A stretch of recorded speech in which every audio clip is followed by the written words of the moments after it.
Next is senior cheerleader Nia Noel Giles. She's accompanied by her mom Olivia and grandfather Mark.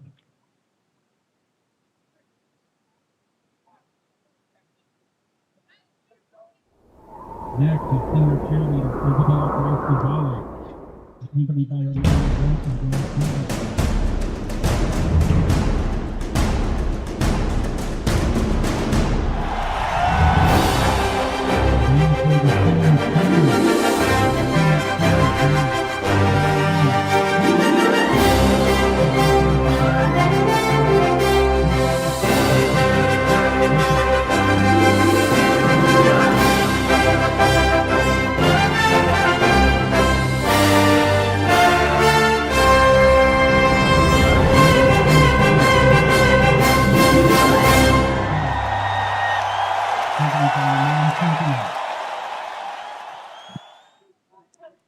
From the VIA 313 booth, high above Kelly Reeves in Round Rock, Texas, Game Time Broadcasting on the call tonight. Hank Oppel, Justin DePriest, this is Bob Slocum as 25-6A rivals your Round Rock Dragons square off against the Stony Point Tigers.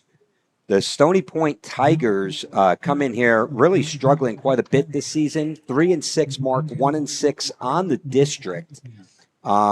Total points scored 224 while giving up 285 points. Meanwhile, your Round Rock Dragons come in at 4-4, 4-2 in district play. They've scored 292 points and given up 190 on the season. Your Stony Point Tigers leading rusher is Marcus Milligan, who I believe is out injured tonight. Aiden Lloyden will get the start in his place. Lloyden will need to make up about 8 touchdowns. Kenneth Calbus, the senior quarterback, has 6 on the season, and the star wide receiver, Tristan Rhymes, with 5. As for your Round Rock Dragons, they come in here after a bye week, coming off a big victory against other rival in the Battle of the Bell against Westwood. The Round Rock Dragons, led tonight, will be starting quarterback Dove Stickler. Dove comes in tonight with a highly impressive 78.3% completion rate, just cracked the 1,000-yard mark. His box line reads 65 of 83 for 1,069 yards, 3 touchdowns, 1 interception on the season. As I mentioned, 78.3 completion rate. Jack Oppel will also be rotated in the 2-quarterback system. Oppel comes in with a 60, 97, 831 yards, 5 touchdowns, 4 interceptions, and an equally impressive 62% completion rate on the season. Jack definitely will take advantage of his legs, rushing 31 times for 100 yards and 3 touchdowns. Oppel comes in with 8 total touchdowns on the season. The running game here for your Round Rock Dragons, led by Brady Cochran, 143 carries, 729 yards, and 11 touchdowns on the season, averaging 5.1 yards per carry. He also has 1 pass for 1 completion, 54 yards for a touchdown, and 7 receptions for 84 yards. Ryan Suetis will get quite a bit, 44 carries, 338 yards, 6 touchdowns, averaging 7.7 yards per carry. And Alex Cochran, 23 carries, 174 yards, and 4 touchdowns, averaging 7.6 yards per carry.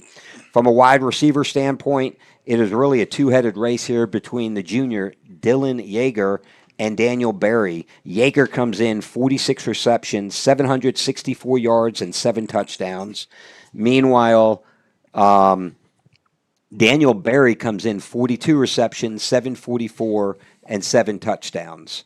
Tonight's matchup, Dragons, guys, as we look towards the playoffs, the Dragons are in the driver's seat.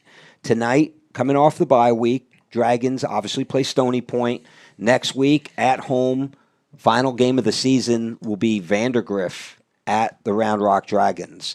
If the Dragons are able to make it through undefeated. They're guaranteed a playoff spot. The current listings are Hutto, district record 4-0 with a really last-minute upset victory. Vista Ridge had that game. Hutto able to hold on last night. Their Week 9 game was played on Thursday night. McNeil is at 4-1. Vandergrift at 3-1, and Round Rock is at 3-2. Vista Ridge right on our heels at 2-2. So a lot to shake out in the next couple of weeks. Guys, welcome to the booth.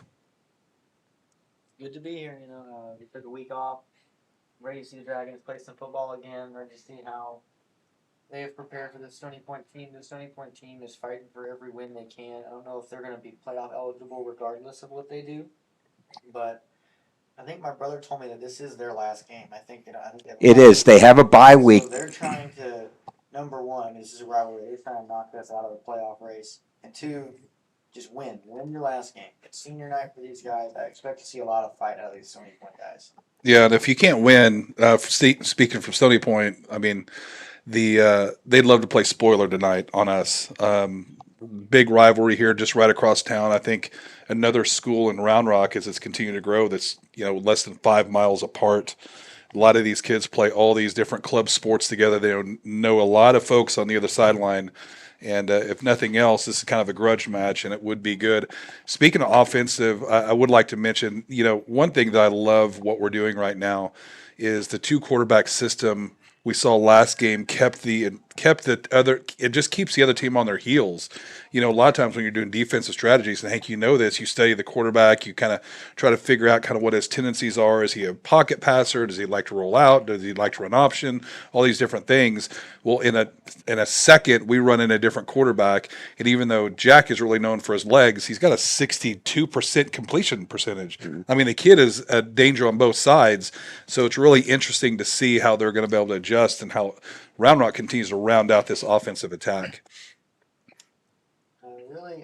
As a defensive guy, these games are really big for defense because you got a week off, dudes have rests, you're not all bruised and banged up, and you're coming back for contact. Taking a week off from contact is still a big thing.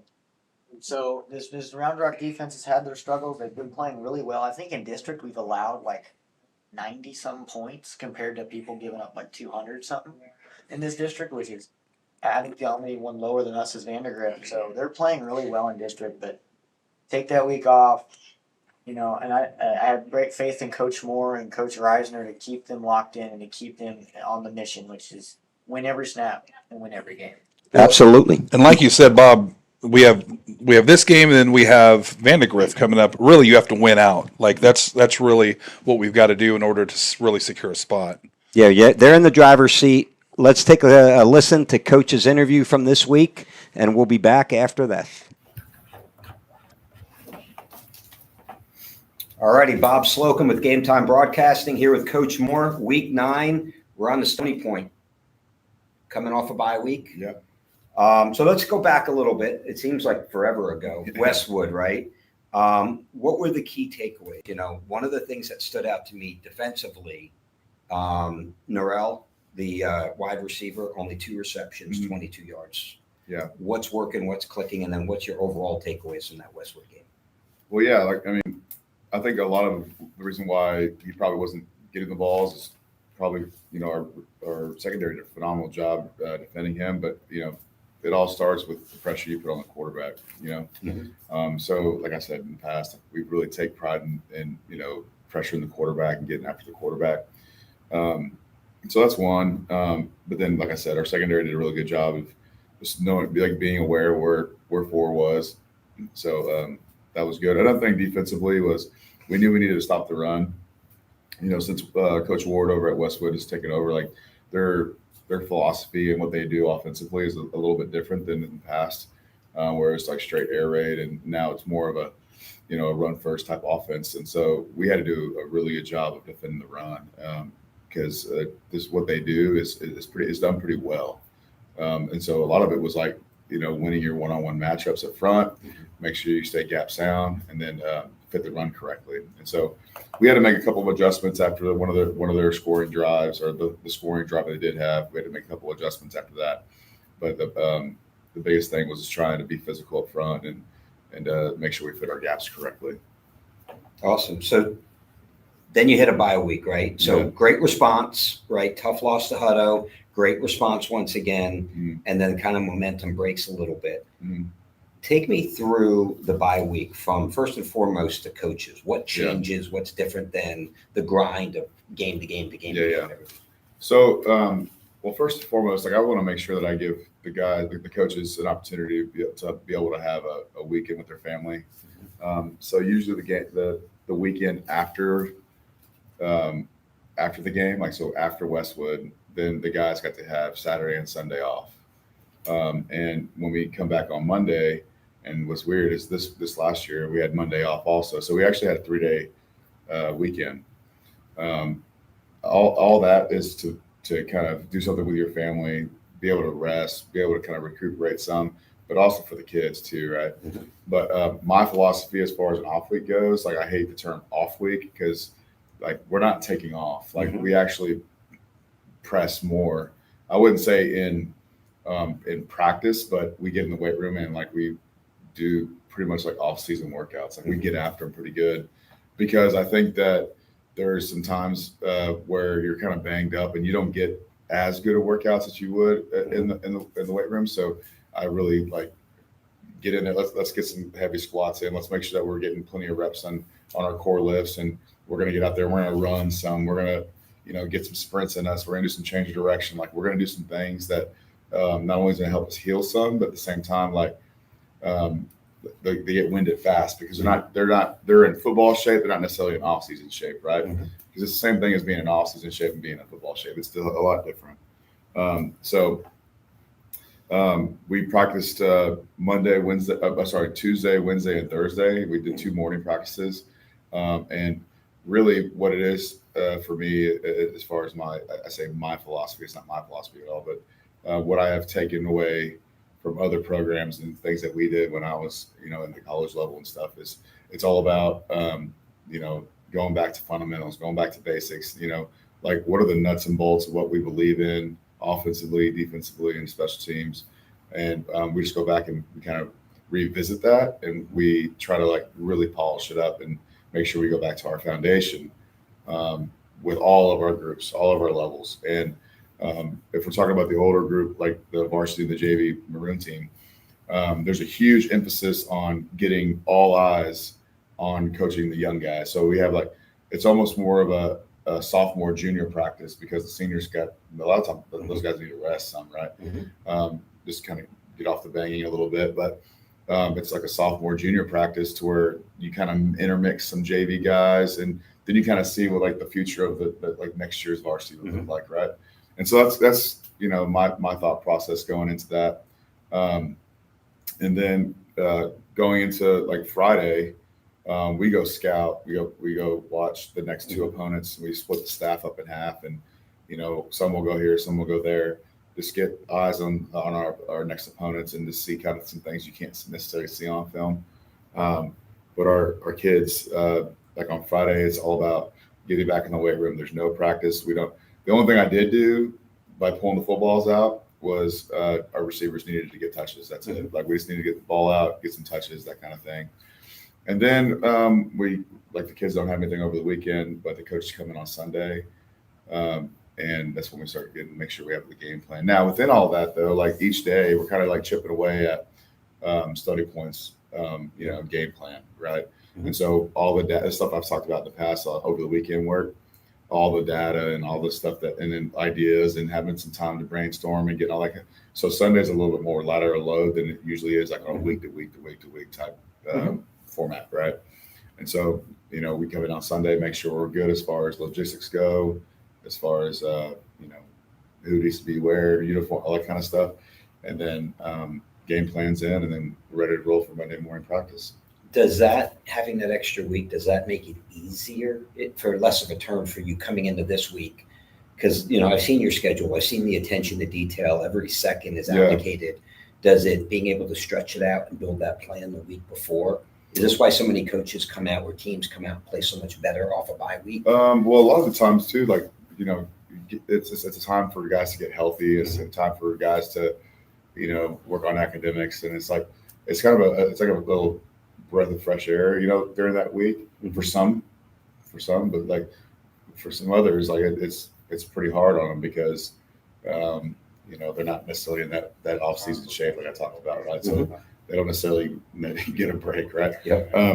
But for coaches, it's great because we get to leave right when the bell rings, and we get to go home and do things that we necessarily don't get to do, like go be able to drop your kids off and pick your kids up from school. Like we don't get to do that a whole lot. You mean carry the load? Yeah, the wife exactly, doesn't have to yeah, go. yeah. The wives don't have to go. Yeah, and Yep.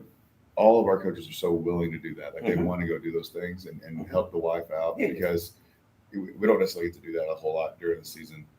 I get to do it with my younger son on Thursdays and Fridays, but for the most part, like I don't ever get to pick him up from school. Yeah. Yep. So, but having the opportunity and having space to do that has been great. It's kind of funny, like back in the olden days, I say olden days, like when I was in high school, like you always, like for the most part, we were always like at 16 districts. Like you had 6 teams in your district. And so it was so perfect because you would play your first 5 preseason games. Everybody had a bye, play your 5 district games, right? It's just like, it's unheard of these days. You know what I mean? Like you don't get to have that kind of perfect scenario, right? But I do hope and wish that, in our future district that we stay at an even number, because then we would have the ability to all have the same bye week and not have this, random, week 7 or 8 bye, you can get it kind of earlier in the year, and after, like before you get into district, everybody has the same bye. Would you rather have it earlier in the year? Would you rather have it mid-season, people to heal? I mean, Yeah, I usually like to have it a little earlier mid-season. Towards the end is tough. Like for example, Stony Point, they play this game and their bye week's week 10. Yeah, it's crazy. That's why they go 12 weeks in a row if they're counting your scrimmages and everything. So that would be pretty tough. And that's worth noting, right? You've answered a lot of the questions, by the way. Oh, cool. It's great. You took us through with the players. Yeah. How do you keep the players fired up and momentum? Yeah. But I think one thing worth noting is these coaches, the coaches I know, they're getting up at 4:30 in the morning. Yeah. They're starting their day out here real early. And this has been going on since the beginning of August. Yeah. And this isn't a Saturday off or Sunday off, right? And I get it. Hey, go to church, spend time with the family Sunday mornings, but you're back up here. And a lot of them are here 11:30. Yeah. Getting started on the next, right, on the next plan. So I think it's, spacing it out, giving them that freedom, picking your kids up from school. It's pretty cool to watch. What stands out? Let's talk Stony Point here a little bit. What stands out with their play style? Coach Lewinsky, he's the OC that he's been for years, to Coach Chester, and like he does a really, really good job offensively of scheming you up, having great game plans, and he always kind of gives them some fits because of some of the stuff they do is sometimes it's unconventional, but at the same time, like he does a really good job of getting players in certain areas to kind of outnumber you in some situations, and so he does a really good job with that. Coach Chester's always been really good on defense. He's a defensive guy, and they've been running that same style of defense for a long time now, and they're really good at it. They've been running this same defense in any shape, form, or fashion of it, since they've been in their freshman year. So they do a really good job stopping the run, and then they're athletic enough in the back end to kind of hold you some possessions in the passing game. So they're a good team, and like I even said this last year, and when I spoke to Coach Chester at the end of our game last year, I was like, you guys your team is a playoff caliber team, because they are. They just have some unfortunate events, or something kind of not go their way. Like they've been in plenty of games where they could have easily won that game, right?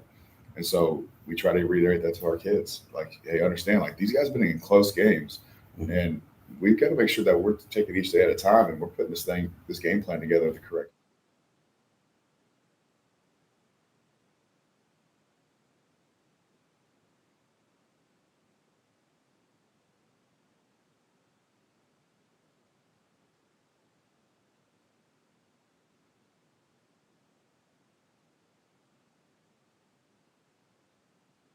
All righty, we're back from the VIA 313 booth. 9 minutes, 35 seconds to kick off. Let's talk a little bit here. let's go find this real quickly in the pregame. Talk about a couple of the keys to the game as Coach had called out tonight. So for tonight's keys to the game, number one, offensively, was establish the run. That seems to be the staple of the offense. Coach Moore brings that up pretty much every week. From the quarterback play, again, this will be both Dove Stickler and Jack Oppel, is to make the right reads. They've given them a lot of freedom at the line of scrimmage on what play to call. Offensive decision-making, they have to be in the 90% accurate. They want it 90% of the time or greater to be right. Defensively, they must be gap sound. Really starts up front with the big four. And then special teams, keep the ball inside of it and keep it in front of you. Big things that they preach here. As for your starting lineup for your Round Rock Dragons, offensively, starting number 2, wide receiver Daniel Berry. Number 17, Dylan Yeager. Right tackle, number 77, Carter Shields. Right guard, number 63, Lucas Alanis. Starting at center, number 62, Ben Pittman. Starting at left guard, number 72, Nathan Grenier. Starting at left tackle, number 71, Mark Marino. Starting at wide receiver, number 6, Dylan Harper. Starting at Y, number 18, Jonah Musey. Starting running back, number 26, Brady Cochran. And your starting quarterback tonight, number 12, Dove Stickler. On defense, number 3, starting cornerback, Omar Estrada. Starting other corner, number 33, Zayden Johnson. Strong safety, number 32, Hunter Wyndham. Starting linebacker, number 34, Jason Nold. The will linebacker, number 20, Jack Wensing. Defensive end, number 90, Max Williams. Defensive tackle, number 99, Peyton Johnson.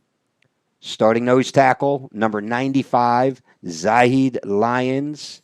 And starting on the other defensive end, number 93, Ford Lucas. Starting free safety, number 13, Colin Padavol. And weak side safety, number 29, Cooper Martinez. Well, guys, we are about 6 minutes from kickoff. We'll take a quick break and be back in a minute. This Dragons broadcast is brought to you by River Rock Landscaping, where your yard becomes your favorite place to be. From custom designs to turf, irrigation, and outdoor living spaces, they turn ordinary into oasis.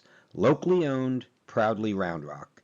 Call River Rock Landscaping or visit rrlltx.com to start your dream yard today.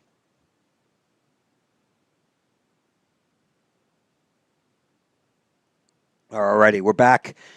So let's talk a little bit about 25 6A standings across the board. As we mentioned, district record is what counts the most, right? You could take the couple of games that we played for us. We had 2 real tough matchups. Week 1 against Shoemaker, week 2 against Temple. District record's what matters, right? The season within the season. Hutto last night with the come from behind 35-34 victory over Vista Ridge. They're in the driver's seat today, 4-0 in district play. Behind them, we have McNeil at 4-1, Vandergrift at 3-1. Meanwhile, Round Rock, we're sitting at 3-2. Top 4 teams make it. Worth noting here, Vista Ridge is at 2-2, and Cedar Ridge is at 2-3. Cedar Ridge needs a lot of things to happen. So what I looked at here was what it would take. You know, if you look at the remaining schedule, Hutto. Actually, you know what? I messed that up. Here we go. Let me rephrase that. I read the old chart list. Those did not look like they were lining up right. Hutto is 6-1. Vandergrift is 5-1. Round Rock at 4-2. McNeil at 4-2. Vista Ridge is outside looking in with that loss last night at 4-3. Cedar Ridge is pretty much out of it at 3-4. They've got a lot of things that would have to happen in their favor. You look at the remaining schedule. Last night, as I mentioned, Hutto beats Vista Ridge. They play McNeil in Week 10. Vandergrift has Westwood tonight and the Dragons at Round Rock next week. For us, again, Stony Point tonight, Vandergrift. And then McNeil has Manor, who is currently 0-6 in district play. And then they wrap up their season. So they're at Manor tonight. McNeil gets Hutto. So you got a big game. Hutto, again, in the driver's seat. If Hutto wins out next week, if Hutto beats McNeil next week, they're the number 1 seed. Vandergrift, it's really going to come down to tonight. Do they beat Westwood? And then that makes a lot at stake next week against the Dragons. Playoffs for the Round Rock Dragons, if we win out, we're in. Option B, a win against Stony Point, plus a Hutto win over McNeil next week, then we'd be in. Option C, McNeil loses to Manor and Hutto, would automatically be in. Hank, you're only 2 years removed. Does this sound familiar? Yeah, my senior year we had grade 5 for 4th place. We came down to point differential. I think we won. No, I remember by Vista, we knew we were in. Some things that happened in district. Yeah, I remember it was a big tie, and McNeil was really shown they can play football. And I have one question: We're going to pause for a quick second for the showing of the flag. U.S. Marine Corps. Presenting the colors tonight are Cadet McLennan, Cadet Sedano, Cadet Robinson, and Cadet Keller. Now again, continue to please remain standing as we honor America with the playing of our national anthem.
Thank you. Please remain standing until the colors come off the field.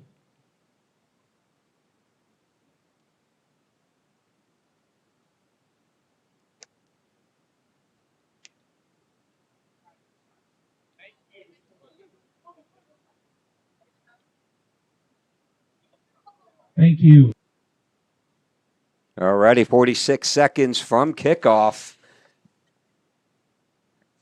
25 6A matchup as the home team Stony Point Tigers welcome in the Round Rock Dragons. It's kind of funny. We're actually closer to Round Rock Stadium, to Round Rock High School, than we are from Stony Point. So again, Stony Point does play a lot of their home games at Round Rock High School. Since they are the home team tonight, they'll always play those games. Them and Cedar Ridge, when they're the home team, we play at Kelly Reeves. Halloween night, probably the lightest crowd that we've seen all year here. Hopefully we've got some Halloween parties going on, airing the game. We'll try to keep it interesting, bring it to life for you. And Bob, you haven't mentioned one of the most interesting facts of tonight's game is too bad we don't have a camera in the booth because you are dressed like a Disney princess, which surprised me. It surprised me, but it was really weird. He hopped out. Jasmine, he was Yes, he said, and he wrote in here on a magic carpet. It's been an interesting night to start. I don't know what I'm more concerned with, the thought of me dressed as a princess or the fact that Justin the Priest knows who Jasmine is, the father of two boys. I just don't get it, but okay. Show him the world. Hey, maybe so, maybe so. So again, senior night tonight for your Stony Point Tigers. Stony Point, a little bit of a rougher season this year.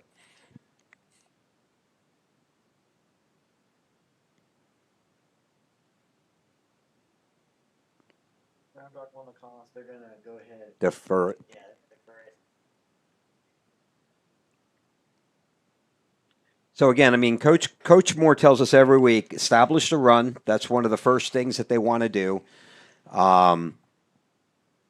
It'll be interesting, Coach Tenney, who's sitting about 10 feet away from us right now, if he's going to dial up the run game or if we're going to see another first quarter where there's 8 seconds left in the first quarter before we ran the ball for the first time. Love the way he keeps them on their toes. I think here, I'm gonna be honest. I think they're gonna run the ball heavily, and it's gonna be proven you can stop it before we throw the football. Because I do believe, like this game right here, we're not trying to overlook an opponent or anything, but you're trying to conserve some play calling for the big game against Vandergrift. You know. Yep. And we're not taking anything away from Stony Point. This is their last game of the season. They could definitely come out fighting. I mean, I expect them to. You know, Stony, this rivalry game it's a rivalry game. It doesn't matter who's 8-0 or hasn't won a game yet. It's always going to be a crazy game. But I do expect them to run the ball heavily and make Stony Point prove they can stop it. Well, and to that point, I wouldn't be surprised to see them just completely open the cupboard when it comes to play calling. So we very likely could see some very unusual either formations, reverses. Just I would be with nothing to lose, like you said, Hank, other than play spoiler potentially. This is when coaches can get really creative. It's going to be Joaquin Pena back deep.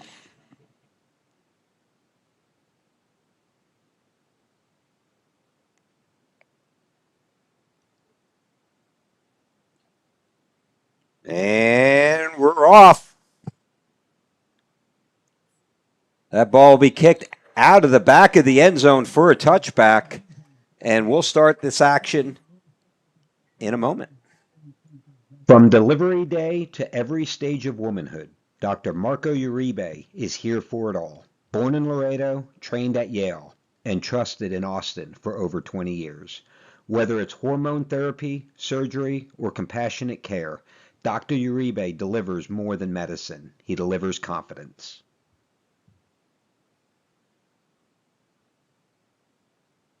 All righty, we're back. We're going to get a look at the Dragon defense to start off. This Dragon defense comes in tonight, giving up only 190 points on the season. It's going to be a fumble on the snap. Steps up, gets the pass off.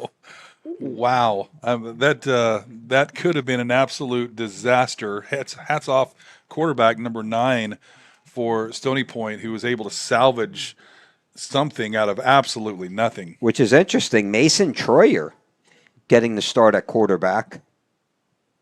The intended receiver was number 10, Aiden Lloyden. He's the go-to sophomore wide receiver, the one to watch. Well, we just mentioned it. Like, you never know what a team's going to do. They come out and spread the ball. Handoff. And he's going to be hit immediately. What is that, Hank? A horde of dragons? A pack of dragons, all of them. Number 10 for Stony Point on the carry. Aiden Lloyden. It's like about 3rd and 1. Trips at the bottom of your screen. Tight trip formation. Snap. Ball is away. Tipped in the air. Nearly picked off. Omar Estrada on the coverage. Omar had it tipped up into the air.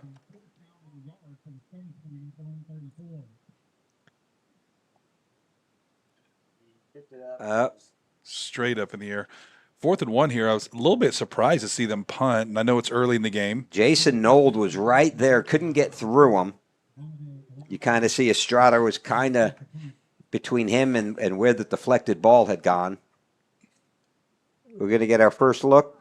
Dylan Yeager, Dylan Harper back deep to return. Oh, no. And that one's blocked, and they're going to get him. Max Williams with the tackle.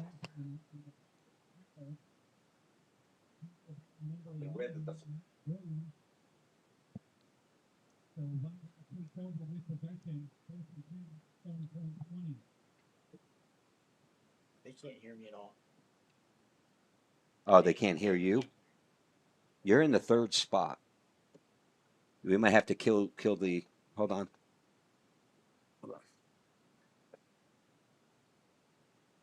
Now?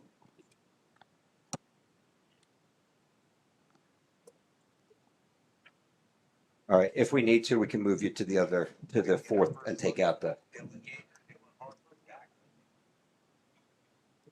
Handoff off the right end. Cochran's going to cross the 5 into the corner of the end zone. Touchdown, Dragons. There is a flag in the backfield. All touchdowns brought to you by River Rock Landscapes. Looks like we'll get to mention them again. I believe that's coming back. We're hold out on the corner. What looked to be the outside receiver just hooking. The official threw the flag right at his feet. So I would imagine we're looking at something. And again, that's something once the back breaks containment, you got to be careful to keep your hands in. Referees are looking for that each time, every time. So worth noting, we got a bunch of JV call-ups from the JV Maroon team. Starting quarterback McDonald, Jackson Gumbert, Roca, Schroeder, Gilger, Hawk, Kokodoku, and Tong all get called up. All had great games last night, too. Dove Stickler out of the shotgun. Quick pass to Yeager at the 30. Drops his shoulder and barrels through 2. Almost back to the line of scrimmage. That's going to bring up a 2nd and 12. Yeah, they still can't hear me, so I think just move me over to 4.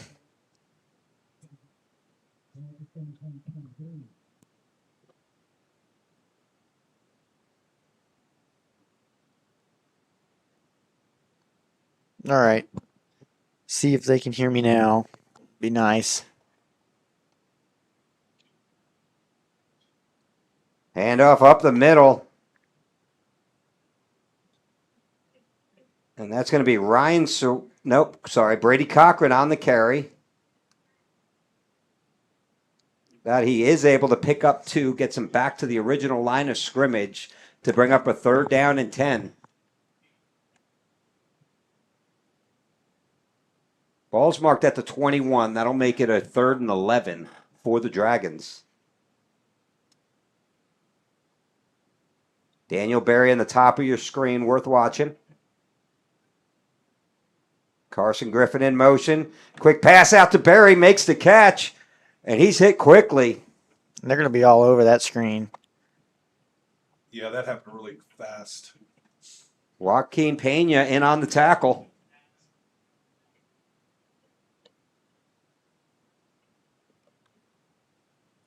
And Dragons will send in the field goal unit.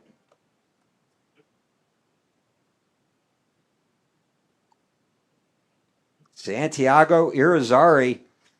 Kick is up. And the kick is good. Round Rock will start this one off with a 3-0 advantage. We'll be back after this message. From delivery day to every stage of womanhood, Dr. Marco Uribe is here for it all. Born in Laredo, trained at Yale, and trusted in Austin for over 20 years. Whether it's hormone therapy, surgery, or compassionate care, Dr. Uribe delivers more than medicine. He delivers confidence.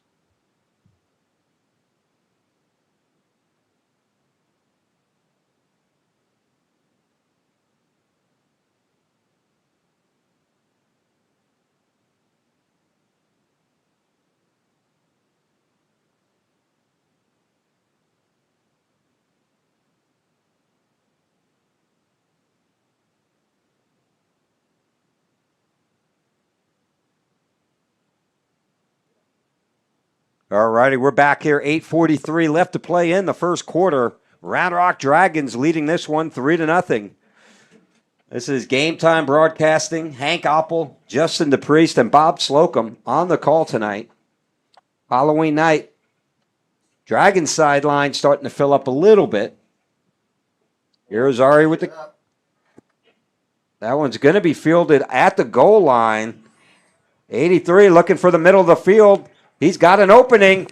Makes a cut back across the 40 to the 50. One man to beat to the 30 to the 20. He's got a lead blocker. And they're going to finally run him down at about the 5-yard line. Well, Coach Moore said earlier, Bob, you were talking about keys of the game, one of which being special teams, executing on special teams. This is exactly, you've got some really good returners for Stony Point. He caught that at the goal line, went all the way to the 6 on the opposite side. Yep, 94-yard return for number 83, Landon Boyd, the junior wide receiver.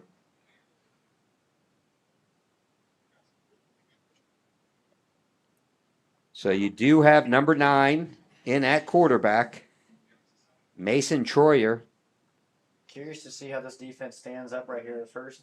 And we're going to be on the second drive. They're going to be on their own 5.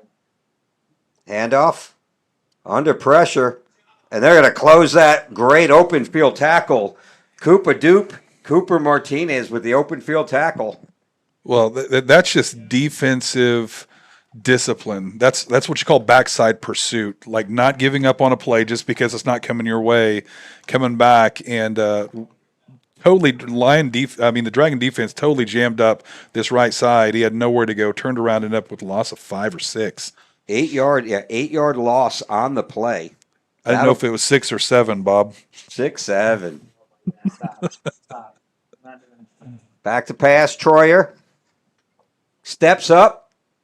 He's going to be taken down from behind. It's going to be number 95 for the Dragons on the tackle. Zahid Lyons getting the start tonight. Defense showing 2 good plays there. Stony Point is still not back to the original line of scrimmage. They started at the 6. They've run 2 plays, and now they're back to the 11.5-yard line, it looks like.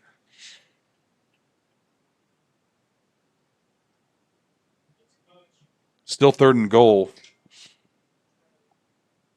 So not an opportunity to get in here.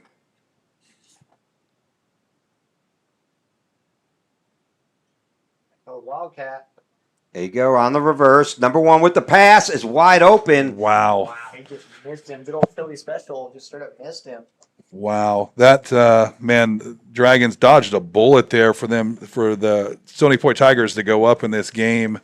And the problem with it was he had plenty of time, and he just a little too excited, overthrew his receiver.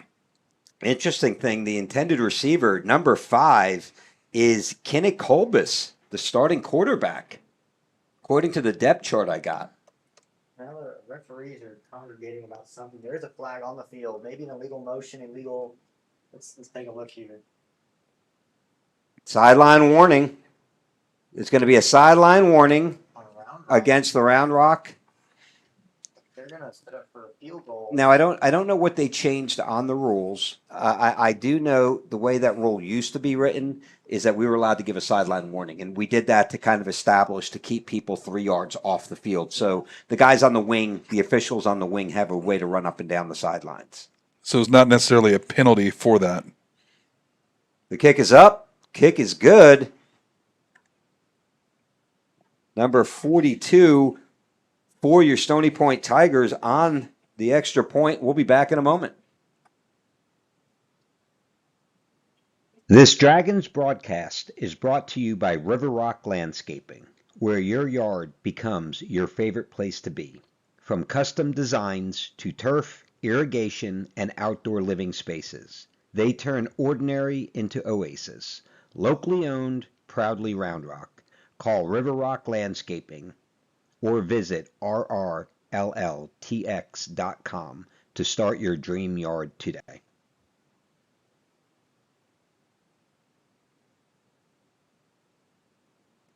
And we're back from the VIA 313 booth. 3-3 tie here. 6:50 left to play in the first. Hey, see if you can click on that picture in picture, Hank. See if we can get that scoreboard up there. Yeah, you may have to turn it off and on. Let's go and take a look at this kick return that we had that they got on us.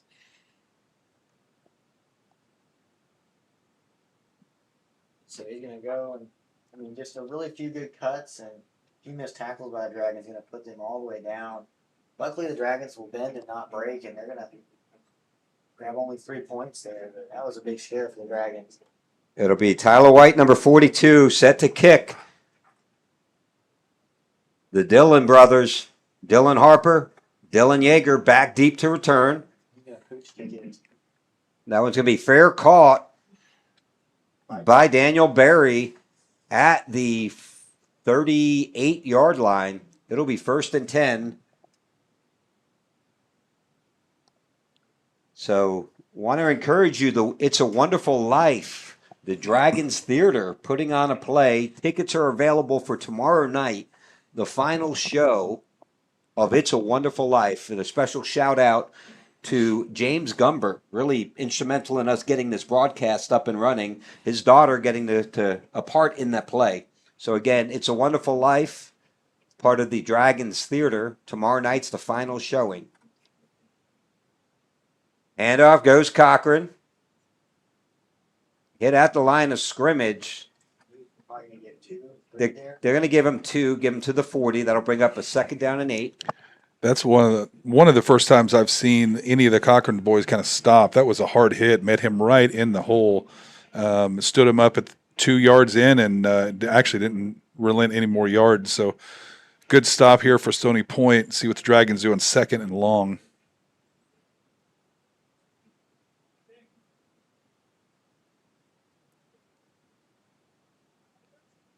Good completion there from Dove Stickler. Interesting formation. Round Rock sent a back out of the backfield in motion to really open up that slant. Barry came and settled in that soft spot for a gain of about 6. 3rd and 1, looks like. Yep, very manageable. Give a shout out to Aunt Betsy up in northern Wisconsin. Yeager has a big following in the Minnesota and Wisconsin area. I think Aunt Betsy was in town 2 weeks ago. Handoff goes Cochran. Drops his shoulder, and that's going to be plenty for a 1st down. Drop the shoulder, picks up 4, and that'll be another Airco 1st down. Cross the 50 to the Stony Point 49.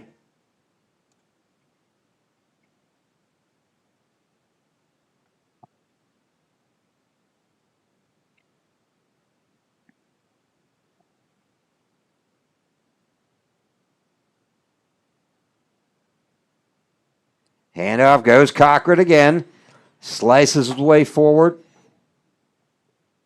But you Picks up 6 yards on the carry, bring up a 2nd and 4. You notice the drive, the push off the ball that the Dragons' offensive line is getting. You know, Cochran made a good run, but he went as far as all of his linemen. You looked and they were all right there together. That is one heck of a push from an O-line.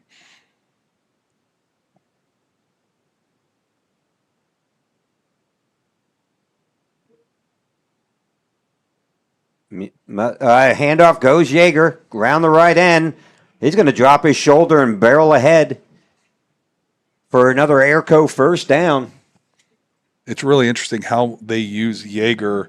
They'll use him obviously as a receiver, slot receiver. He'll be out on an X, the far receiver, and then they'll bring him in motion and just hand off the ball to him. It's kind of one of those things where you got a playmaker, get the ball to him in space and see what happens.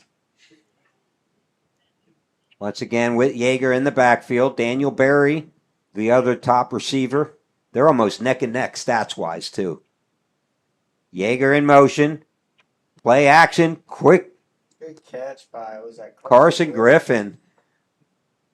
And looks like it's going to be marked just a yard shy of the 1st down. Maybe 2. I stand correct. That's going to be a 2nd and 3. Ball's marked at the 29-yard line. And thanks to Bob Tabor, Vista Equity, our official replay sponsor, Griffin in motion. Handoff. Off the left tackle. Finds a hole and tripped up. Ryan Serwaitis with his first carry of the night. And that's another Airco first down. No, he's not that trip up. He's to the house. He's gone. Looks like you need to make a decision a little bit quicker there. You should be fine. Carter Shields back in at right tackle tonight.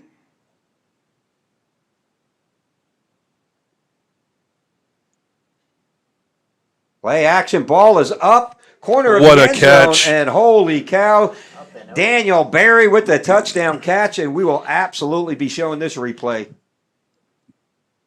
Up and over. One brings it in with one hand.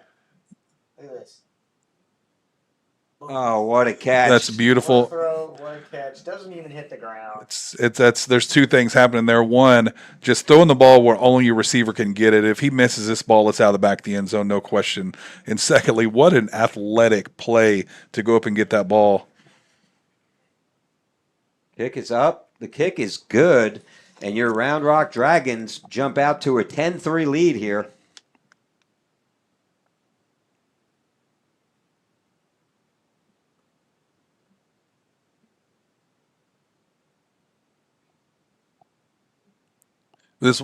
That time that you're gonna watch this back and say, "Hey, coach, that was an incredible play. Great execution, good protection up front, giving enough time, and really, you talked about early keys in the game, Bob. It's making the right reads in the right time, and that certainly fits the bill." You know, I'd tip your cap to Coach Tenney. I mean, he keeps you on your toes. I mean, if you've got big receivers, like true X receivers that you can throw up the ball and like, go get it. You trust them? Why not? That's what that fade route's for. I mean, Yep. I mean, 1-on-1, you're gonna get your position. I trust you, and I trust you to beat the DB, and he did. I mean, he went up and got the ball, and it doesn't work without a good quarterback to throw that football. So, good throw by Dove, great catch by Barry. Not much more you can ask for. 2:56 left to play here in the first quarter. Irizarry set the kickoff. Once again, it's going to be Pena and Landon Boyd back deep for Stony Point to receive. It'll be interesting if they kick it to Boyd, who had the huge return. And nope, it's going to be He's gonna fair catch it over there. number 16 with the catch for Stony Point. You know, you see a lot of fair catches now.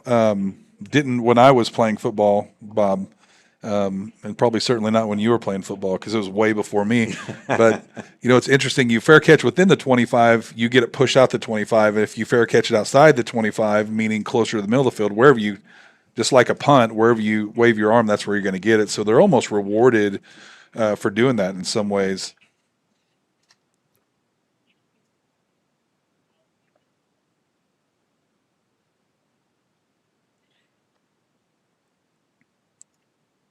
Back to pass, under pressure. He's going to get sacked. Round Rock with the corner blitz backside. Really, I thought this was going to be really a really intense collision right there, but still had pressure from up the middle and ends up bringing him down for probably a loss of 10. Colin Patterville. You can look, they hide it really well till the very end. He just comes sprinting in, and that pocket's already collapsing by Peyton Johnson. Yep. He comes through the A gap. It's a great time to do it when you're on that hash because your defensive back is really not that far from the quarterback. Well, people don't understand that back that you saw that went to block the corner, that's huge. That's a big guy in the pass protection. Handoff up the middle, and that defensive line is going to sniff that one out real quickly. Shia Stickler in on there. He's barely going to get that. Zayden Lyons. I think the entire defensive line got him on that play. Aiden Lloyden on the carry.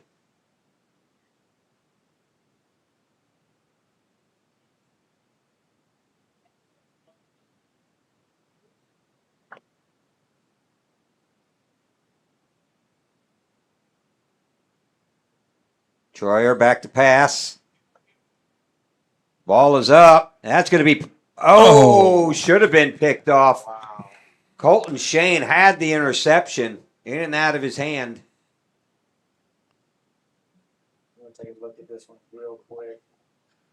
I mean, so he throws up a bomb, And it hits him right in one hand, just thinks can't get to it. think some miscommunication there. You can see his receiver break across the middle like a deep in route, thinking that he was going to go to the flag instead.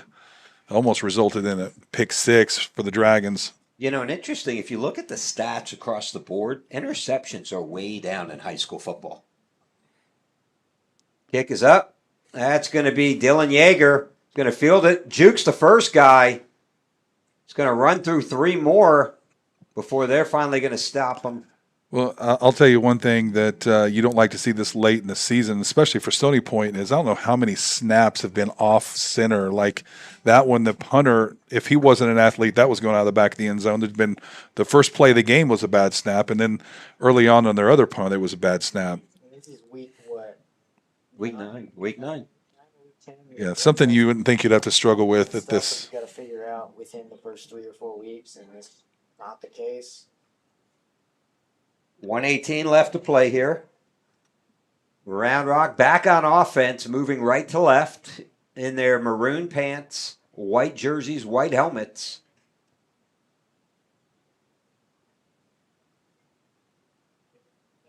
Handoff. Ryan Sorwaitis across the 30 to the 25, finally run out of bounds. Running the tightrope there for the last 5. They're going to say he stepped out at the 29. That's enough for an Airco first down.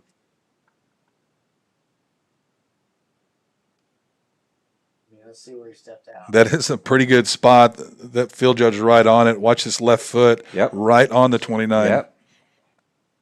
Quick pass.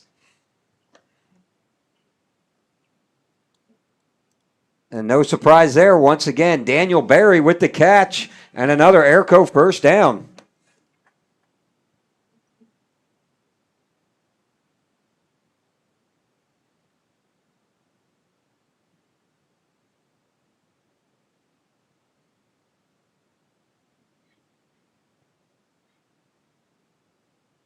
Suetis in the backfield. Play action, quick pass to Griffin. Jukes the first guy across the 5, tripped up. They're going to give it to Just him. shy.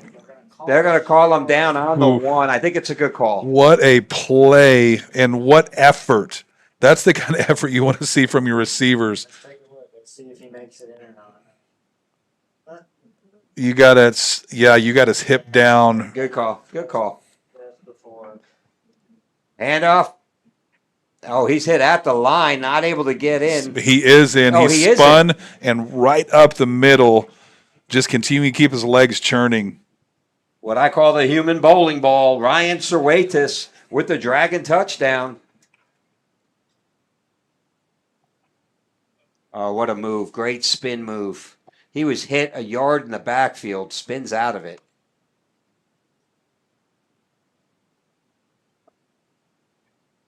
Kick is up, and the kick is good. All touchdowns, Dragon touchdowns, brought to you by River Rock Landscapes. We'll be back in a moment. From delivery day to every stage of womanhood, Dr. Marco Uribe is here for it all. Born in Laredo, trained at Yale, and trusted in Austin for over 20 years. Whether it's hormone therapy, surgery, or compassionate care, Dr. Uribe delivers more than medicine. He delivers confidence.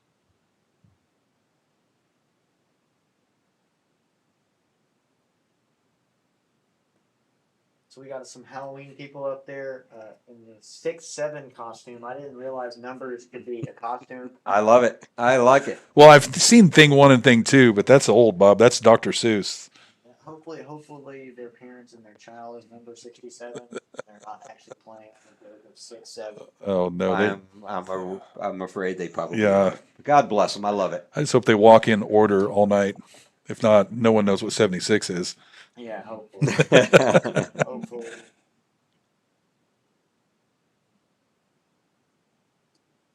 I'm going to go ahead and really put myself out there and say they're going to keep the ball away from number 83, Landon Boyd. Landon with a 94-yard return to the 6-yard line. Well, you saw what we did last time. I really think I'm putting myself out there, guys. All right. It's Joaquin Pena on the top of your screen, the return. The kick is to Pena. Oh, correction. Number 0 with the return. He's going to be drilled. Oliver James caught it right in front of Pena. Takes it out to the 26-yard line, 27-yard line, 1st and 10 for Stony Point.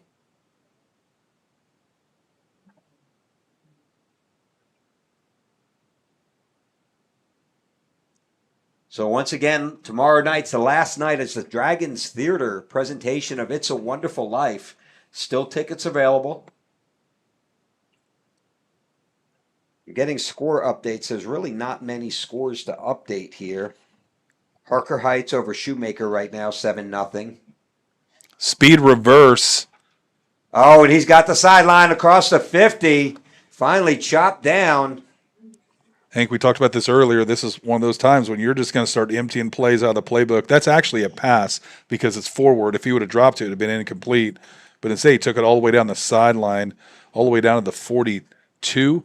And we still have a Dragon down currently, so we're going to be in a little bit of a delay here. Watching the replay a little bit, seeing where he went out of bounds. Yeah, so, I mean, this play right here, you got to maintain, contain. And so, look, 32, I think that's Hunter Wyndham. Just goes too far in front. I mean, he, what's it called? Over pursued. Over pursues, yeah. And it's just, it's stuff right there. They want him to sit down, and they want him to push him into the middle. So it goes back to Noel or to the. Well, not only that, you look at our defensive line, it looks like we had a stunt going to the right. So you see our right tackle just dive in. Yeah. So he's got control of the other gap. So it's really kind of a perfect storm with our defensive scheme and the speed reverse coming across to the wide receiver here. Wyndham goes out too far outside. Noel doesn't really have a great angle, and then Sheen isn't really able to get to him. And he's actually being held too. If you watch, Yeah. if you watch, he's getting a nice little Halloween hug here on the way by. Look at Wyndham; he's getting held. Yeah, that's at the point of attack. That's a pretty bad miss there. Well, and for a receiver to have green gloves doing it too against a Yeah. white jersey, I'm surprised I didn't get a flag. Yep. Omar Estrada shaking up on the tackle. Looks like we're going the second quarter here also, so it's kind of timing for both. So they'll flip it around. Stony Point Tigers in their all blue uniforms, blue pants, navy blue tops, and white helmets. Round Rock Dragons, meanwhile, maroon pants, white jerseys, white helmets. Troyer back to pass. Ball is up and completed. Number 0 on the catch. Looks like he had 2 hook routes there. The outside receiver did the same route, and the inside receiver kind of did an inside turn, and he found that soft spot right between the linebackers. It was a good pass. Oliver James with the reception. Stony Point taking their time here, really using all the play clock. Still not set. 10 seconds. Mason Troyer. Ball snap there, else they're not gonna do it. Play action. Steps out to his right. Ball is away. Good coverage. It looked like number 23? Well, it's Cooper Martinez at safety, and 33 is out there. Zayden Johnson. Zayden Johnson, the sophomore, one of the super sophomores. They're bringing in number 2. These Stony Point Tigers don't know who it is. And the rosters that we have, we apologize, thank them for sending them, but they're not in order. So that's Sean Bradley, a running back, now in at. And you still have number 10, Aiden Lloyden. Back to pass. Ball's Makes one man net. jukes him, got the sideline, cuts it back to the 5, touchdown, Stony Point. What a run by Aiden Lloyden. That was a pretty impressive yards after catch. This first guy that gets juked here. Jason Noel gets juked. And then it's just all speed from there. Nice cutback, rolls into the end zone. Really good effort from Stony Point there to put 7 or 6 on the board. We'll see if it's 7 here with the extra point still pending. I'll tell you, they're going to have to find an answer for Aiden Lloyd, and he's explosive. Kick is up, and the kick is good. Ooh, another snap that would hit the ground before it got to the holder and able to make it in. They make it 10-17 Dragons still. I mean, just some costly things like some big plays. I mean, really, they've only scored on 2 big plays. 2 big plays they've scored on. Everything else, we've kept it under control. I mean, like you said, they're really bringing out the bag for them. They're pulling the bag of tricks. I mean, it's their last game.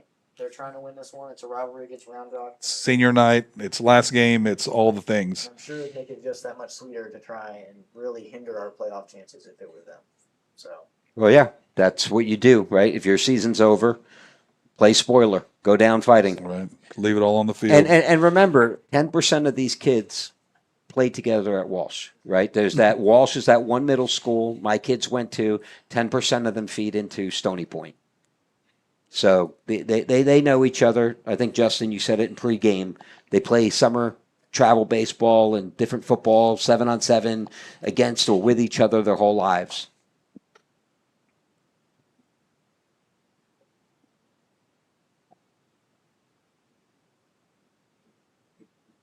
Minutes exactly left in the second quarter. A little bit of an exciting one here on Halloween night. 11 minutes left in the second quarter. Dragons leading this one 17-10 over the Tigers. And this will be a big defensive possession for the Tigers to see what they can do here. They have not been able to stop the Dragon offense as of yet. Pooch kick. Feel that 25 across the 30 to the 40. One man to beat. And Daniel Berry drops his shoulder, finally knocked out of bounds by the kicker, number 42. We were going to have a personal foul on this play over here. One of the Dragons got tied up with. Let's look at one of these blocks. I want to show this. This is football to a T. 27. Yeah, look at this. Sumo, like dang. And then the problem came because he didn't get up off of him, I believe. So I think he's going to be flagged for a personal foul.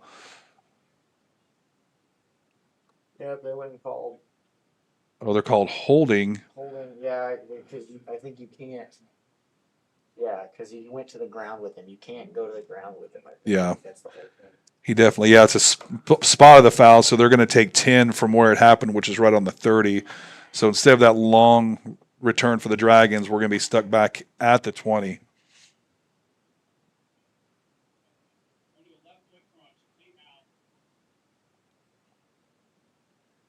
I thought it looked like a good hit. I liked it. I thought it was just physical football and just playing and. Who was it that hit him? 27. I think it's one of the Cochran boys. Oh, yeah, that's Alex. It's Alex Cochran. There you go, Alex. I liked it, Alex. I liked the play. Physical football. That's a normal, probably Monday afternoon in the Cochran living room. Back to pass. Ball is up. Scott Yeager deep. And just out of his reach. He had him open on a deep post. Just out of his reach. Yeager, great route, had separation just out of his hands. That's one of those balls that I think Dove would like to have that one back. He threw it a little bit more towards the middle of the field than down the field. Just kind of led him a little bit to the right more than he should have probably taken a little bit over the shoulder. He was playing that upper receiver up near the 20 and Move that camera to the bottom left, if you could. Perfect. so, I mean, you're really trying to get him right in the middle of the half. Is he getting a little bit too far to the right of that half?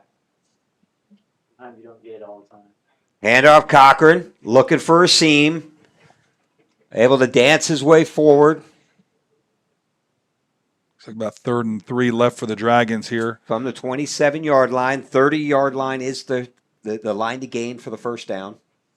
This will be a big play for the Tigers. They're going to want to try to stop them here and maybe force a punt since they're still deep within their own territory. They're getting super manageable here for the Dragons. Daniel Berry on the bottom of the screen. Definitely one to watch. Dylan Yeager is in the slot. second man on the top of your screen. with a 9-yard cushion, which is the interesting amount of cushion that I would do a hot read right here. I'll be playing some sort of man here. I mean, yeah. Carson Griffin with the catch, and that'll be enough. The ball comes Oh, out. great defensive play. They stripped it out, and that's going to be a Stony Point Tiger first down. Oh, He gets the right read and everything, so he's able just to strip it out. this is that fighting for more yards. You still got to hold on to the ball. You still Yep. got to remain tight on that hold, and that defender just gave up on the person and went straight for the ball. and the tough thing is he had the first down. He was 100%. fighting for an extra yard that he already had. I mean, they were playing soft man coverage, which is really wild to me. Like you're playing On a off- 3rd and 3. You're playing off man on a 3rd and 3 at 8 or 9 yards. That's wild to me. It just worked out in their favor. They got lucky. You know what I mean? Dragons again, just costly mistakes. We're shooting ourselves in the foot. And keeping a team a little close here. Troyer back to pass. Looking right. Ball's out low and behind the intended receiver. That'll be incomplete. He looked like he got hit right as he threw the ball. Martinez on the coverage. It was number 0, the intended receiver. That's Oliver James.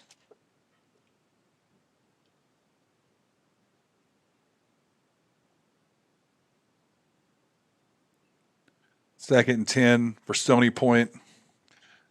Trips down the closest end of your screen down the left side. Now going to quads. Receiver out of the backfield. Back to pass. Ball is up, wide open. Oliver with the touchdown. That was the receiver they put in motion, which you already have trips. If you're in a zone, there's someone now that's going to be completely unaccounted for, and he slips out for a walk-in touchdown. They sent they didn't send any linebackers. It just wasn't accounted for. I don't. Completely unaccounted for. There was no one within 10 yards. And this is what Stony Point wanted, the chance to keep the game close. After that stop and turnover, they were able to convert on the second play. Kick is off. And it's good. That's going to knot this one up at 17. We'll be back in a minute. Moving soon? Let Ostex Moving take the stress off your shoulders. Owned by a proud Round Rock Dragons alum, Ostex is your go-to team for fast, reliable, residential and commercial moves across Texas. From packing to unpacking, we handle it all with expert care and same-day service available. Call Ostex Moving for a free quote today, and go Dragons.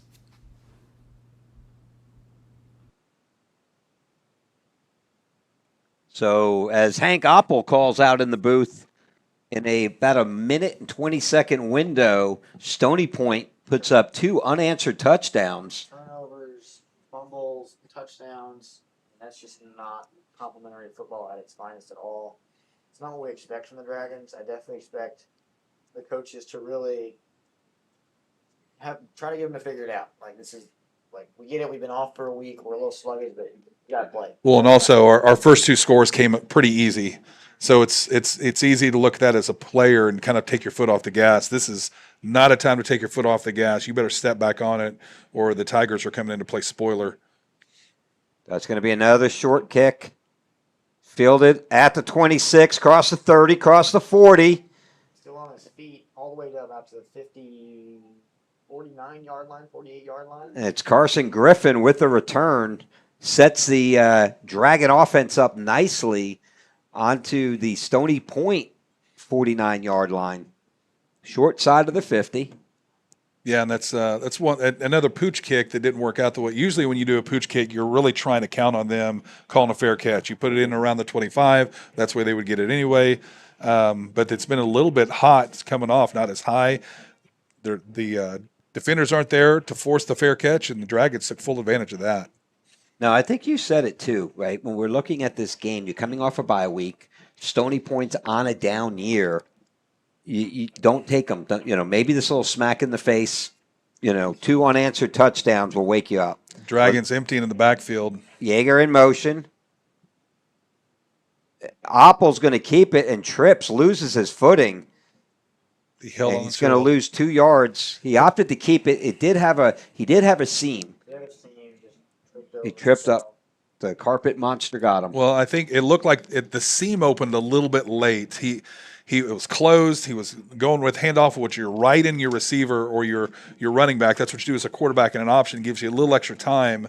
And the seam opened late. He tried to pull it and still got kind of caught up. Rush. So we might look at linebacker here. Quick pass is away to Barry. Barry breaks the first tackle. Picks up about, I'm going to say 9 on the play. That's going to bring up a 3rd and 3, a very manageable 3rd and 3. Income Moore and Mussey, 2 tight ends. Going to be a heavy package. Going with the jumbo to pound. Get Brady across the line. Ball's at the 43-yard line.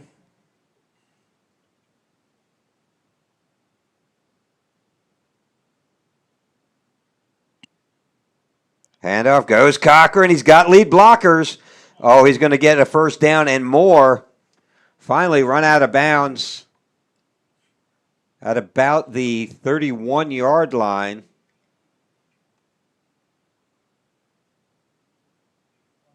That'll be another Airco first down.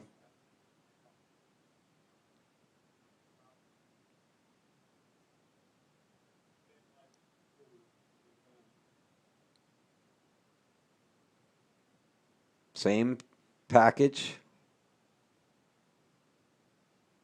Play action. Opple rolling out. Oh, he's got a wide Beautiful pass. open. Wide open is Jacob Moore, tight end. And Jacob Moore is going to be tackled at the 6-yard line. That'll bring up a 1st and goal after another Airco first down. I mean, this is a perfect example of what I was talking about earlier during pregame. They stuck Jack in there. Jack's known for his legs. He obviously, then he sells this fake and then beautifully then finds the open receiver as he's scrambling and throws a dot. Handoff goes to Cochran, kicks it out to his left, drops his shoulder. Touchdown, Dragons. Any surprise there that a Cochran boy found the end zone? Sounds like a broken record. And hold on a second. Left tackle Carter Shields. Watch this play. Right tackle. I'm sorry, it's 71. Marino. And he does a pretty late read there, Jack's really trying to fool somebody. And Moreno just like dog walks him all the way. I mean, this is impressive right here to go ahead and just dog walk the defensive end or linebacker all the way into it. And you Push them into the safety. I mean, that's don't even see Grenier because he blew his guy completely off the ball. No, to this Round Rock offensive line. I mean, these are some dudes up there, and they're moving people. well, beautifully done. And Hank, to your point, like if you're doing some type of zone blocking or you're driving your defender back, you're also disrupting your linebackers, their ability to read, their ability to pursue. It creates havoc in the offensive backfield. I see a lot of hoodies. I see a few blankets. I only see 167 costume. I don't see a lot of costumes. Back. Oh, there's a banana. There's a banana. There's a banana out there. You see the banana? Really? Clip it and I'll show you the banana. Sorry, folks. We gave Hank the controls to the Roland P20 thanks to Vista 6, 7 Equity. and the banana are right next In to one Oh, I frame. see. There you go. 6, 7 and banana. What else could you want from a high school football game? 6, 7 and banana. Well, it is Halloween. And it is a 24-17 game. Sorry if you gotta look at these clips and all of a sudden you just see that in this SD card and it's gonna be 6, 7 and banana. Fielded at the 21. Looking for the middle of the field. Gets across the 30. He's going to be met. They're gonna go ahead and mark him down at the 33-yard line, 32-yard line. Yeah.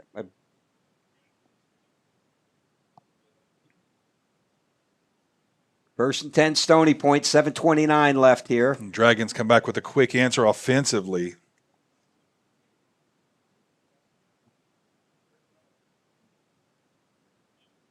I think what happens is that one turns off, Yeah. and you got to click it on the board when we go to the instant replay. I turned it off, but All right, Stony Point's next possession here after the Dragons scoring really within a minute Trier. 30. Under pressure, steps up, gets the ball away wide open. Oliver breaks the first tackle and then goes down. They got to watch Careful it. there. They got to be real careful. Number 0, what is his name Oliver. again, Bob? That he is one of the more shifty players on the field. Oliver James. Really credit to this quarterback here for staying calm under pressure. I mean, he almost gets tackled immediately. Able to look downfield and find his receiver, makes a good move and trips up. Which Oliver is really good at finding soft spots in the defensive secondary so far. The funny thing is, it's Troyer has done phenomenal. He's the backup quarterback. I'm even looking at the depth chart.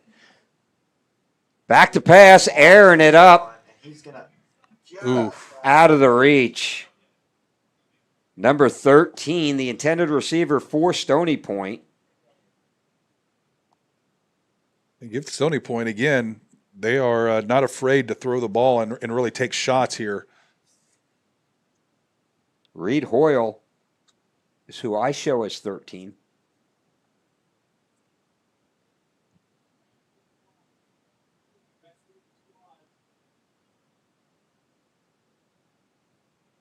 Troyer gets the ball out to the right flat. don't think he got enough for a first. I don't think he did either. I don't know if I would agree with that referee. This is football. He's marking it at No, he is the short. 38-yard line. He is He's going to be a yard shy. Take a look at it real quick. See where he really jumps out of bounds. Yeah, That's we're good. Like about 1.5 yards or 2 yards short of the first down. That's good. Actually, give some kudos to the official on that line because he marked that perfectly. It's interesting that receiver taking that route. That's one of those situations you coach for. That hey, I'm going to make these next 2 yards. You're gonna have to stop me. He didn't even realize where the first down was. I don't think he understood where it was because those guys dropped the stick. Layden. Quarterback keeper, and he's going to be tackled in the backfield. Number think he gets 95, Just the line of scrimmage. Zahid Lyons with the tackle. Now we're looking at 4th and 2 for the Tigers. You have to think they're going to go for this with 6 minutes and 20 seconds in the second quarter. And interesting, number 5, Calbus back in a quarterback on that play. And you can see, I think it's Shia Stickler here that comes right through the line in the stunt. Has a chance to make the play, gets dodged, but then Zahid Lyons right behind him along with Cade Zamora to make the tackle. Cade Zamora back in there was with a club on his right hand. 3, 2, and 1. Are they going to take a timeout right before the play clock runs out? I think Stony Point's going to use one of their timeouts to talk about how they want to try to convert this 4th and short.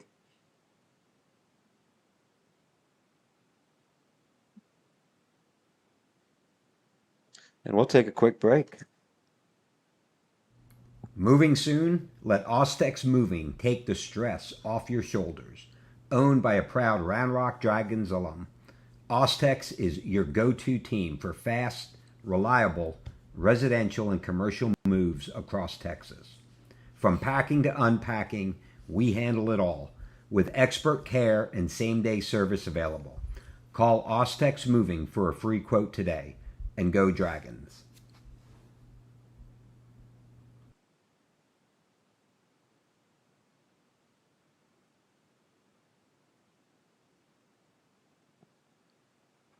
And we're back.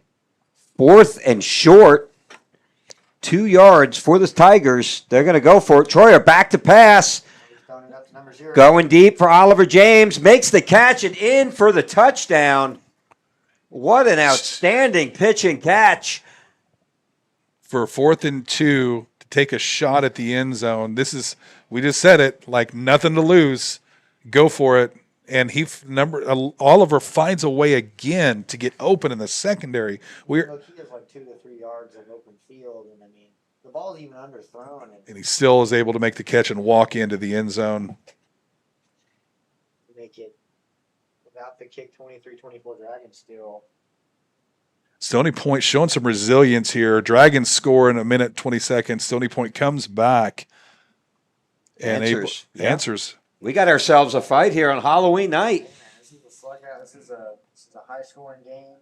Expect nothing less from a rivalry game. Doesn't matter how many wins, how many losses. This is going to be a slugfest. It's going to be a shootout. And we'll be back in a minute.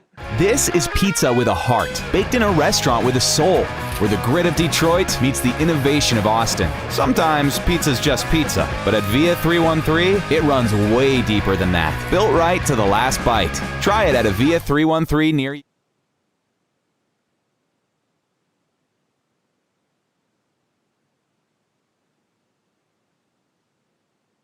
Well, Round Rock is definitely going to have to find an answer for number 0, Oliver James, number 10, Aiden Lloyden, and quarterback Mason Troyer.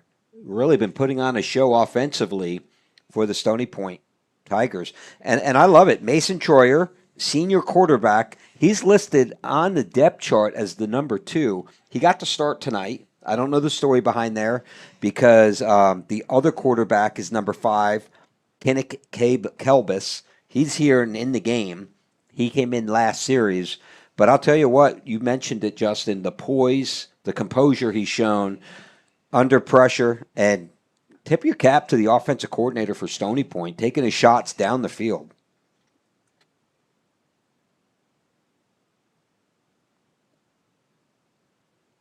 It's going to be a short squib kick over. Barry touches the ball. That's a live ball.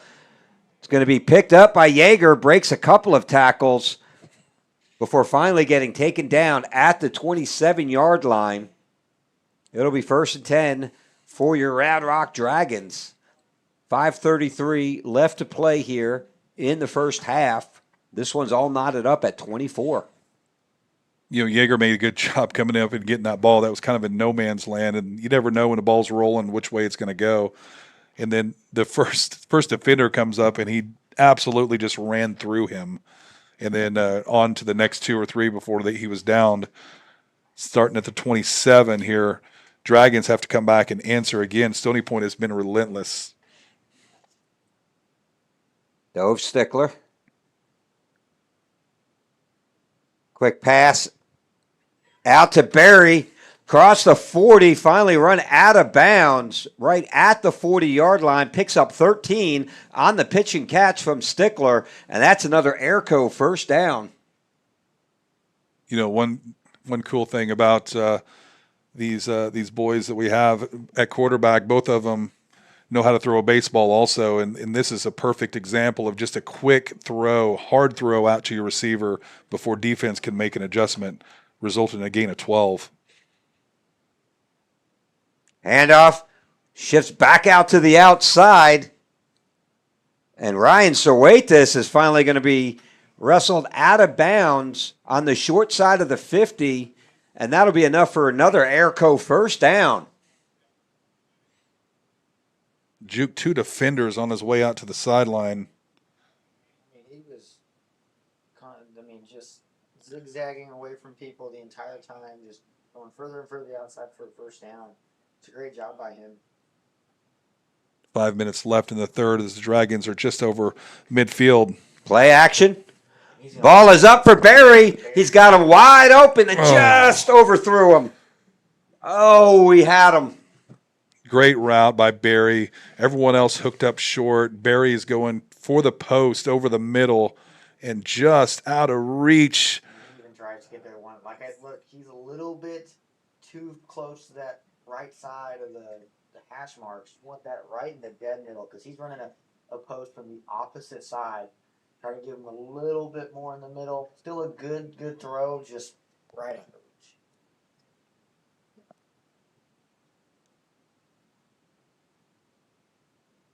Play action again. Ball's up. Barry with the catch across the 30. That'll be the sophomore Dylan Harper. Dylan Harper with the catch. I'm just used to calling Barry's name.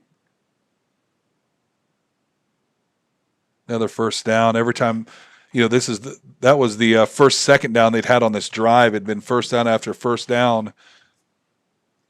Dragons offense just clicking right now. You really feel that Stony Point's kind of on their heels here, not knowing what to expect. Dylan Harper on the bottom of your screen. Play action. It's to Harper again. And that's good. Unbelievable catch. Wow, That what a catch. should have been a pass I mean, interference. that was underthrown, and he still finds a way to make the play. Let's go to the replay. Watch right here. That's pass interference. Well, Turn his head to the ball, and we're gonna start. So here we go. Quick handoff up the middle. touchdown. Touchdown, Dragons. Ryan Serwatis, the human bowling ball, Right barrels up the his middle. way in for another Dragons touchdown. All touchdowns. Make contact with number 92 here. Push him forward, make contact with another guy, and then just stick the ball out. All touchdowns brought to you by River Rock Landscapes. Here's Ari for the extra point. Kick is up and kick is good. Here's Ari making it look easy on these extra points. It's always nice to feel comfortable with your kicker. He's doing a fantastic job. Go back and look at this play though. This is going to be one of the catches of the year. Just a little bit underthrown, but still comes back. It looks like he comes back with one hand almost. He does, because he's got it hooked. It to his body, comes down. I mean, that's. Defensive back is all over him completely. I mean, he doesn't turn his foot. His head isn't back. Contact. Yeah. I mean, he's not hooked around him or anything, but you got to turn your head to make the Yeah. on the football. He's not. Yeah, 100%. So I wouldn't say textbook coverage. It's not. I'm honestly not. I'm okay with him not throwing the flag here, but I'm not because there's a he lot of doesn't. contact. There's a lot of He contact. doesn't turn his head. He doesn't turn his head, and he has his right arm hooked. If you look at this, you see his right arm's his right arm hooked. does hook a little bit, but it comes back around. I mean, not a horrible call, but it ends up working out. Yeah, and again, we don't want to sit here and whine on the officiating, right? It's a great catch. Let's give the Great catch. great. I was fine with that call not being had. Well, you're a defensive back, bud. Yeah, obviously, nothing's passing interference unless it happens to us. Well, we've got 4 minutes left in the second before halftime, and we've scored 55 points between the two teams. There's been a lot of scoring here. This one will have a return from the 18. Takes it back to the middle. Ooh, found a little bit of a seam before finally getting taken down around the 37-yard line. Pretty good return there, setting them up for some of their best field position they've had outside of the getting in on the 6. Stony Point trying to answer here after Dragons come back down and score immediately.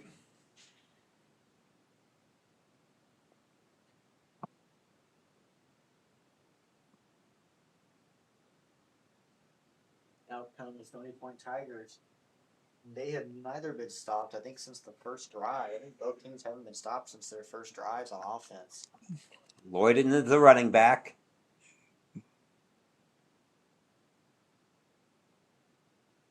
Troyer back to pass, under pressure, and down he goes.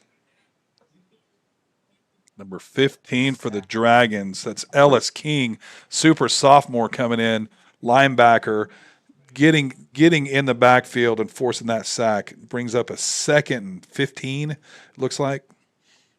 16 to go. Looks like they have a quarterback spy on him. I mean, he takes his opportunity to get that sack. Does a great job. Him, the quarterback, making a good play. Troyer back to pass. Ball is up. Oh, great hit. Knocked it out. That was an outstanding hit. Yeah, that's one of those plays where you're truly separating the receiver from the ball here. The ball is up across the middle. That's when your receivers look at you and go, "Thanks, QB, for just donating my ribs to the linebacker." Jack Wensing with the big hit. Gotta let them know you're there. Gotta let them know. The way they're throwing the football, you gotta let these receivers. You want them to be a little timid when they come across midfield. 3rd and 16. Troyer back to pass. Screen pass is set up. Oh, tackles missed in the backfield. Unbelievable. You can see that all the way. The quarterback immediately started retreating. Back slips up underneath that first layer of defensive. Looks like Winston almost gets him, just not enough. Lloyd gets just enough for a Stony Point first down. just plays like that, you got to limit. You got to limit those big plays. And Well, especially on 3rd and 16. we're just not doing a good job. We're going to go to a nickel look here. We're going to go to the traditional 3-3 stack. Troyer back to pass again. Ball's up. It's a deep pass. And he comes down. He's got Oh, him, what a man. catch. That's another amazing catch. That's number 18, able to pull it down. I mean, this Troyer kid is an absolutely electric entire game. Like, just great catch. Looks like he catches it with his own face. Comes down with it. And it catches a catch no matter where you catch it at. So Ararade with the catch. 2 minutes and 23 seconds left in the half. Stony Point trying to get back in the end zone to even it up before halftime. There's that shuffle pass again. Oh, and absolutely, Padaville just stands him up on the tackle. I was say he made a move to evade number 13 Cooper Martinez and didn't realize that. I believe 29 Cooper Martinez and the 13 number Padaville comes out of nowhere and just gives him a. Lays the wood. Let's say takes him back to the woodshed. So I got a 2-minute warning, Bob. No, not a timeout. It's a warning. This is your I 2-minute do warning. catch him trying to do that. They're trying to weasel that in there and change it. You can't change that. It's a 2-minute warning. We'll be back in a moment. This Dragons broadcast is brought to you by River Rock Landscaping, where your yard becomes your favorite place to be. From custom designs to turf, irrigation, and outdoor living spaces, they turn ordinary into oasis. Locally owned, proudly Round Rock. Call River Rock Landscaping or visit rrlltx.com to start your dream yard today. All righty, we're back here. 2nd down and 6 from the 8-yard line. Stony Point can get a first down. They need to get to the 2-yard line for the first down. The senior Troyers had one heck of a night, as has Oliver James. Right now, Dragons looking for any turnover opportunity. Here we go, pass again. Tries a double move across Wide Touchdown. open. That's a great play call right there. We're going to go back and watch this, actually. That's a great play call. So that was a double move, and I mean, pump fake, go where you're open. Back across the middle. He found that open spot in the zone. Go where you're open. Go find some space. He does a great job of that. Gotta give respect what respect to do. Landon Boyd on the 8-yard touchdown reception from Troyer. You know, we were just talking about how the Dragons were able to score within 90 seconds. Stony Point got the ball with a little over 3, almost 4, and then has come down and scored just after the 2-minute warning. Minute 54 left. We are knotted up at 31. Hopefully the Dragons can drive down the field and score with little time on the clock. And just a reminder, tomorrow night, It's a Wonderful Life, the Round Rock Dragons High School Theater production, the final show tomorrow evening. There's a QR code on the screen, or visit the Round Rock website for information on It's a Wonderful Life. Final show tomorrow night. We've got 1 minute 54 seconds left to play. Let's see if Round Rock can answer back. This one's all knotted up, 31-31. And remember, Round Rock deferred, so they will have the ball coming into the third. But it would be nice. This is a separating kind of drive here. Come down, put some points on the board. Start the third quarter, put some points on the board, and start maybe gain some separation. Yeah, I mean, you're going to go into half, and hopefully your offense can put up some points here, do some separation, because you're going to get the ball back with deferred. So, but you need to go into half, and there needs to be, like, if anybody's watched the Augie Garrido talk for Texas, that needs to be said in the defensive room right now. Like, we got to get on our stuff. Kick is away, short kick, and it's going to be quickly covered up by number 26, Brady Cochran. And that'll be a 1st and 10 for the Dragons from the 35-yard line with 1 minute 53 seconds.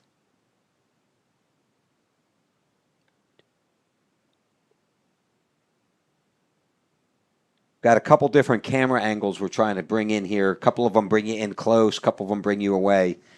Problem is the way that they set up these booths, the cameras are about 25 feet away from us, and there's another radio booth in between us. Back to pass. Wide open. Screen. They read this pretty well. And It's it's gain a few yards, but that defensive line not really fooled. Sowetos finally run out of bounds. Not at all. They took Dylan Yeager in motion to try to pull a little bit more attention away from where we were going to run the screen. Defense didn't buy it though. They were all over that. So you've got 4 or 5 guys in the screen in pursuit. Minute 46, 31-31. We've got Adam Ferguson's family in from El Paso, Ray and Aunt Angelique. Thank you for tuning in every week. Back to pass. Stickler, quick pass out into the flat across the 40 to the 50. He's got some running room to the 40, cuts it back to the 30. He's going to get to about the 17 or 16-yard line. And that's a long run. I'll tell you what springs it. Number 26, Brady Cochran on the corner with this block. Watch him. 2 guys. Knocks out 2 defenders on this block. Just kind of reading it, bring it in, push those 2 into each other, really opens up. And from there, it's just the speed and agility of a big-bodied receiver, Dylan Yeager.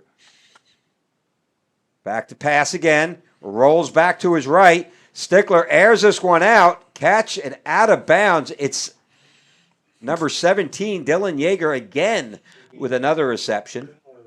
Looks like they got 9 yards there.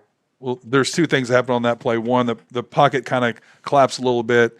Watch Dove step out of the pocket. Secondly, Yeager recognizes quarterback's in trouble and runs to the corner to find that open spot so that we can get a 9-yard gain on that, which we can still get a first down inside the 5 here. 1:11 left on the clock in the first half. Yeager's in motion. Handoff goes. Cochran drops his shoulder, and he's taken down at the 2-yard line. And here you should, now Dragon offense should take their time right here. Take your time. So you got first and goal at the 2. Don't want to give, to your point, Hank, you don't want to give them too much time on the clock after you score. 50 seconds and ticking now. Dragons still have 3 timeouts. So remind. Handoff goes. Cochran. He's stuffed. He's hit in the backfield. He's able to lunge himself forward to the 1. Looks like they're going to mark him on the 1-yard line. That'll bring up a 3rd and 1. Dragon timeout here. Yeah, 38 seconds. I kind of figured if we didn't get it pushing this time, that you got 3 timeouts. Go ahead and use them. Special thank you to Austex Moving, our second quarter sponsor, and Dr. Marco Uribe of Austin OBGYN and fertility specialist for our first quarter specialist. All Dragon first downs brought to you by Airco. Looks like we've got a Where's Waldo down there in the stands. Beautiful. I was hoping to find him. Found him. Well, the game's over then. once you find Waldo, I think down also next to him. Who's that supposed to be? is that Elvis or something? Maybe. Could be somebody. That's more Bob's era. We'll let Bob answer. The slick back hair and the black leather jacket. What am I, a year older than you? Like a year? No, I was thinking more Grease. Oh, maybe could one be. of the pink, one of the, maybe, yeah. Hey. Oppel in at quarterback. Handoff goes Cochran, and he's going to barrel his way in for a touchdown. Good drive there by the Dragons. 35 seconds left in the second half. But all touchdowns are brought to you by who, Bob? River Rock Landscapes. Brent and Jenny. I mean, they sent a lot of people here too. It looks like they sent 1, 2, 3, 4, 5 right there. Yep. Along with the linebackers coming down and floating. I mean, he just goes right over them. We talk about downhill running. Irizarry, the extra point is up, and it is good. We got ourselves a Ali Frazier on Halloween night. We'll be back in a minute.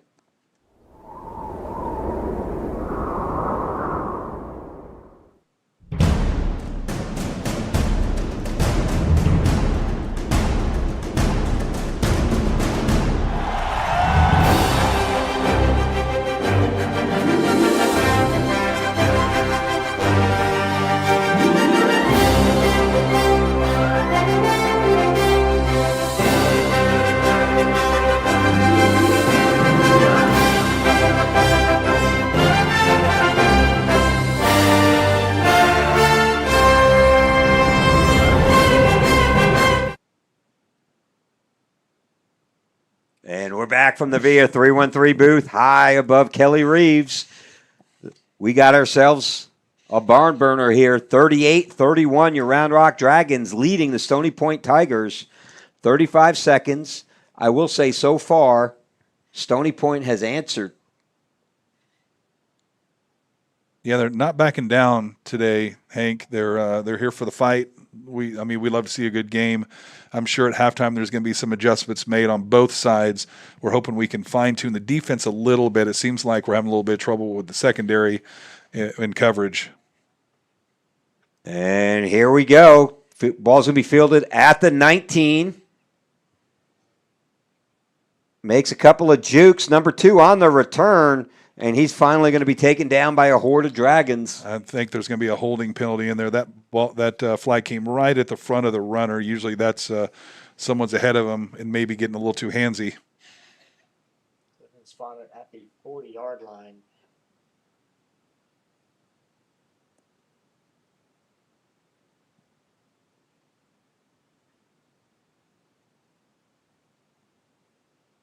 They're going to wave it off. Okay, it was not a holding then. All right, well, interesting. Maybe that's why they confer with each other and make the call. Bob, you've been on a lot of officiating crews. Absolutely, and the bigger the games, my second year they moved me to referee, and the reason being is when there's a bigger game, they wanted everybody on that crew to know. Now it's changed a little bit as they go with a set crew and it's the same crew together. But I got moved by Randy Crystal, the old Big 12 referee, did, if you remember, the Texas-Alabama game. And he hammered early in my career, learn how to become a referee and know the rule book up and down. Because even if you're out on the wing, they want you to know the rule book. Troyer back to pass. Ball is up. 18 with the catch. Quickly wrestled down to the ground. Great separation by that receiver. A better throw from the quarterback there, right on time. Cooper Quinn with the tackle. Yeah, that was a timing play. 18 seconds, 17 now. And they spiked the ball to stop it with 14 seconds. Troyer, we mentioned, the second string quarterback on the depth chart. Clearly the starter tonight, and he's played one heck of a game. That a little confusing here. Like you had 2 timeouts instead of wasting it down and the time. So I'm guessing you've got 14 seconds, 2 to 3-ish plays, depending on what they do. 2 plays. Usually it's 7 seconds. 7 seconds, but I mean, who knows? An errant pass. Yep. Give you a little bit more. Lloyd in the backfield. Back to pass. Going to step up under pressure. Gets the pass away. It's caught. Spins out of the first tackle. Let's see if they're going to give him out of bounds at the 25-yard line. That was a great Oliver James catch. with the catch. I mean, way to buy time as a quarterback and then finding your playmakers. Number 0, Oliver's been there all game, and he's been hard to stop. I mean, give credit to our defensive line, too. They're making him run out of the pocket constantly. And they're really putting pressure on him to make good throws, and he is. I mean, it looks like they're going to line up for a kick. There's 5 seconds left, so that they still have a timeout. I'm figuring they're going to. Now, one interesting thing: Troyer is the holder. Ooh, the Dragons are lucky there. There are 12 men on the field for the Dragons. That would have been a penalty and got them even closer if we would have gone any farther with that play. Yeah, they dodged a bullet. I looked down there and I was like, it looks a little crowded, and I can hear from the coach's booth next to him, count them. We might have been in danger of a penalty there.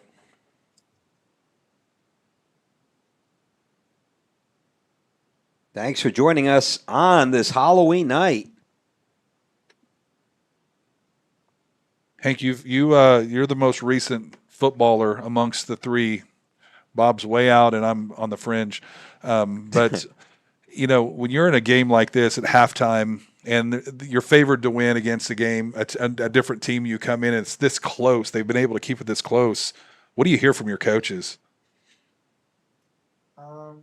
Being a defensive guy, most close games that I were in we weren't even at 31-38. against Westwood my senior year. It was like a 21-24 kind of game, and it's y'all are doing your job, y'all are doing fine, but They're going to go for it here. They send the offense back out. it's mostly y'all got to turn it up a notch. We got to start getting some turnovers this year, fellas. Troyer back to pass. Going for Ball is broke. up. Back of the end zone. Oh, He bobbled it. Did he catch it? Are they going to give him that? They are. are. They are going to give it to him. I don't know if I agree with this. We'll look at it. That is the if that stands, that's the most. Because look, he bobbles. Oh. I'm be honest, because he bobbles it, and let's see. He's got it. But are his feet down when He's he got his has right it? foot. His right foot's dragging. But that knee is already in the white. I'm going to tell you something that close. I'm telling you right now, that close. Does he have possession of the football? Because that ball comes down and keeps jiggling. But if it's that close, Wow. I'm giving the touchdown. As an official, I'm favored. Here we go. Extra point is up, and it is good. 38-38 at half. We're all in the box up here shaking our heads, wondering how in the world that happened. Stony Point getting the ball back with a minute or less than a minute, 30-something odd seconds on the clock, and then coming down and making this miracle catch to tie it at the half, 38-38. And I'm going to apologize. I'm going to mispronounce this. Olamide. It looks like Errorade, number 18 for Stony Point on the catch. Two big catches. Outstanding job catching, pulling it in. I'm going to say right now, as an official, if it's that close, I'm giving the touchdown. I'd rather give the touchdown than take it away from a kid who made a great play. I don't want to. One of the things that we always said, and we even prayed before we came on the field, was let's be unknown, unremembered. The best officials in a game are ones you don't remember were ever there. And to me, that right there, I think it's the right call. That's a good point. I mean, even when we're watching it here on slow motion, it is within a. Yeah, this is like thousands of an inch. It could easily go either way. You know who could really help us make this call? End zone For kick. a pylon cam. If anybody wants to sponsor us for 8 pylon cams. I think they're only like $20,000 each. So but we're gonna put the crowd noise on for the band. Yeah, sorry, we did that a little bit too early, and we'll be back.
And we're back from the Via 313 booth high above Dragon Stadium. A couple of local scores. Cedar Park leading Leander 22-7. Vandergrift leading Westwood 30-0. Harker Heights is up on Shoemaker 21-10. Temple leading Coppers Cove 20-0. Weiss 14-3 over College Station. Westlake is drumming Del Valley 44-0. And Lake Travis over Aikens right now 35-0. Lake Travis doing really well this season. First time they beat Westlake in 6 years. So it's been a 6-0 run for Westlake. So they'll put it back to 2018 or no 2019 now. So it's been 6 years of Westlake Chaparral dominance, and this Lake Travis team really doing a good job. And they're playing way better football under Hank Carter, I believe, is their head coach over there. He's been there for all of their state titles, which I think they won 5 in a row at the 4A level. Notable NFL starters come through that program. We're going to start this second half. Stony Point kicking the ball to Roundabout. Hopefully, it's a good score here. 38-38. Oh, no. Kick, onside kick, and Stony Point recovers it. It hits Max Williams and bounces off of him. That's such a tough play for that forward line position. I mean, they're kicking the ball hard right at you. You don't know how it's going to bounce. Best thing you can do is get out of the way. That's not his fault at all. It hit him right in the chest, unfortunately, and then bounced right back. And Stony Point, after scoring within a minute on the end of the second half, or before we go into the second half, is in business here in Dragon territory, 1st and 10 after that onside kick. Huge momentum here for the Tigers. Hopefully these defensive. Troyer back to pass. Quick swing pass at the 50. Jukes a couple tacklers. And finally is going to be wrestled down. For being a 1 right there. But it was going to be a loss until he juked the first. I will tell you Yeah, he's banged up on the play. Cade Zamora. Tackle, I believe also Jason Nold was in there. Jason Nold was definitely in there. And number 98, that's going to be Evan Anders, all in on the tackle. So Stony Point coming out here with a swing pass right off the gate. Gain of 1 on the play, but that's right after that onside kick. We talked about this. You never know what to expect when you've got a team that that just hasn't had a great season and come out against a rival. They're pulling out all the stops here to try to beat the Dragons.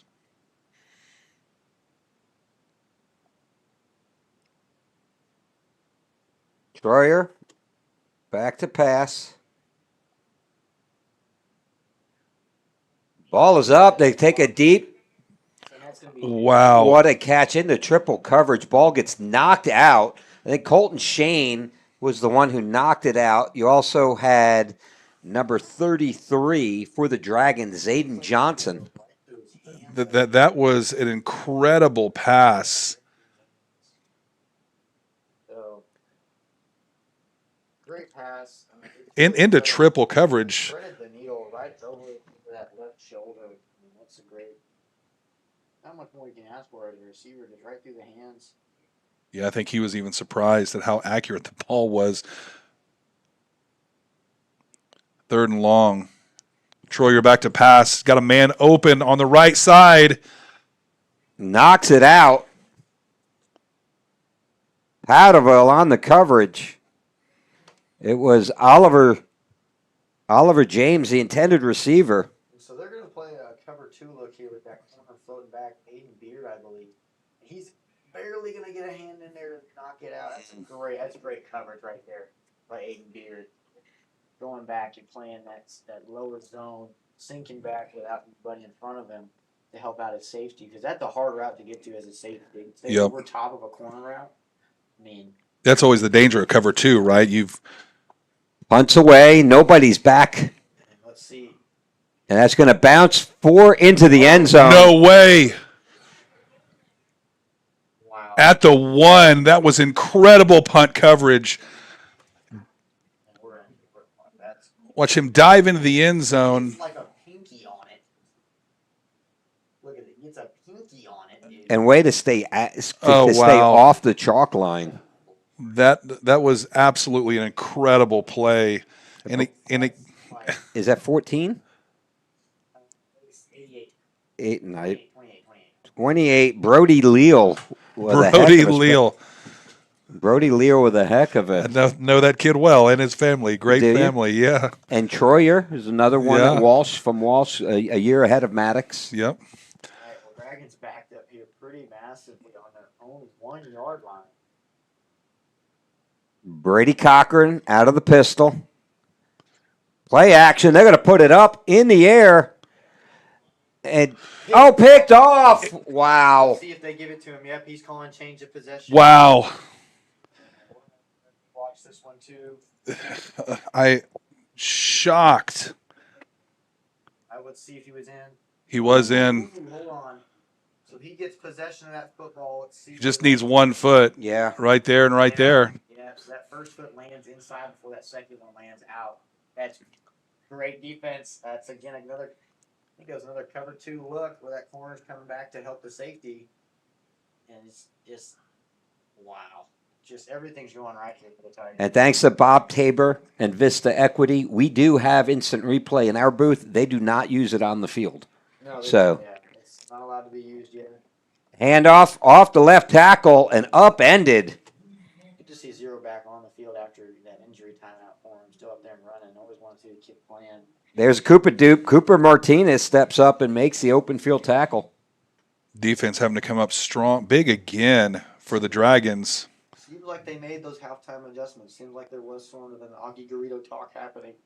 You know, that we need to get our stuff right to keep our offense on the field for as long as they can be, because this is a shootout right now. So it looks like Stony Point did the same thing.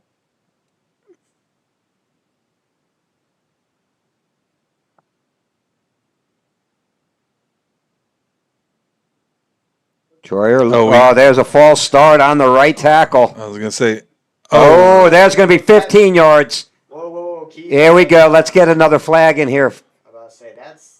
This is ridiculous. Multiple flags on them. And they are pulling him back. That's, The right tackle, 72, completely loses control here. I was say, And here, now they got coaches coming out on the he field. can't be and, out there. And the coaches cannot do this, but to their credit, they're trying to calm the player down. yeah. So I mean, So now I can tell you right now, there should be 2 fouls on this one. There should be an additional 15. they don't. yeah. Fix it later. No. No, Wow. This is really poor. This is very poor. Blatant unsportsmanlike conduct you can get. You don't call and it. it's right in the middle of the field. In front of 4 officials. So I don't know. Maybe there's some reasoning we don't know of down there, but they're not calling it. But 2nd and 14. Back to pass, Troyer.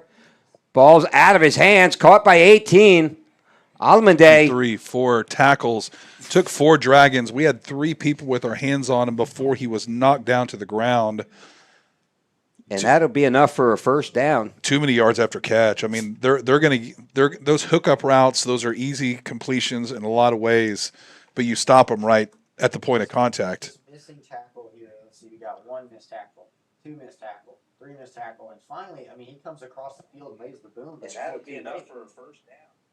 So I mean, this we really got to start making tackles when it comes up big, because A lot of ways we can stop. it looks like it should. How much Under pressure, time are we gonna Troyer have? rolls out to his right. Pass is completed. I mean, that's a really tough play for Zamora. He ran him the entire way across the field. I mean, it looks like we're getting held a little bit up front by those tackles. No calls. Still not a first down. Yeah, it looked like Luke Ramsey was held off the left A end. little bit. They haven't been calling any hold call. I don't think we've gotten a single hold call yet, except for on the special teams plays. Number 18 at the top of your screen. Pay attention. He's been a favorite target for Troyer this evening. Troyer having a heck of a night. Steps up into the pocket, balls Tipped. away, picked Oh! off. Oh! Has it He's in got to his- have that. Let's- He's got to have that. Pipped one. at the line. He's at the right place at the right time. This ball is tipped up. Great job by that quarterback spot to come and put his hands up. Actually, it was Peyton Johnson, defensive tackle, and Noel just like flings at it, and it like, Hey. oh my gosh, just bring it to your body, big man. Mm. I know you're a linebacker, but come on, dude. By the way, great play, great defensive stop right there for the Dragons. Will be third and short. It's a big conversion here for both teams. Dragons trying to make a statement for stoppage, and Stony Point wanting to keep the momentum moving in their direction. Come on, Noel. You got to be man. Back to pass. So he's gonna throw up. Oh, there's going to be a flag there for sure. That ball's uncatchable. I don't agree with No, that. If you got two defenders though, if it was one, you're going to get away with that. But you got two defenders that are not letting you through. Like they Yeah. kind of collapse on Yeah. him. Yeah, but that I mean, ball it's- is, it- like, Well, I flag it too. Honestly, I throw that flag. And especially if he takes the receiver to the ground. I mean, Yeah. if they would have bumped That's him and a he good would have call. got through, but he gets tripped up, and that was in the end zone, so they're going to get really good fair possession. It's gonna be first and goal at the 2-yard line or 1-yard line. Yeah, first and goal at the 2-yard line. Dragons have got to bend and not break here. I mean, best case is turnover. I mean, get a field goal. Anything right here. This is where we need to really not break. Empty backfield, number 10 in motion. Pass, quick. Oh, Picked nice. off. Picked off. Jason Knowles Jason with Knowles the gonna interception. To the 20, to the Oh my 30, Lord. Yes, Jason, to the go, 40, go. to the 50. Finally, horse collar tackle at the 41-yard line. And this big man, Jason Knowles, did not get the first one, but he will get the second one. Boy, Jason Knowles. Wow, we're going to rewatch this a few times. Look, tipped up, Jason Knowles right there. Really, you want to go down in the end zone, but he said no. He said, I'm not going to go down. Absolutely not.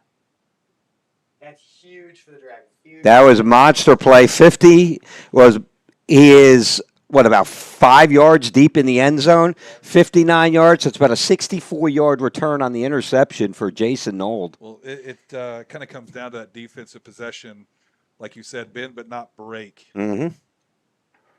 38-38 here, 8:24 in the third quarter. Handoff goes Cochran. 2 yards, and he fought for every inch of those 2 yards.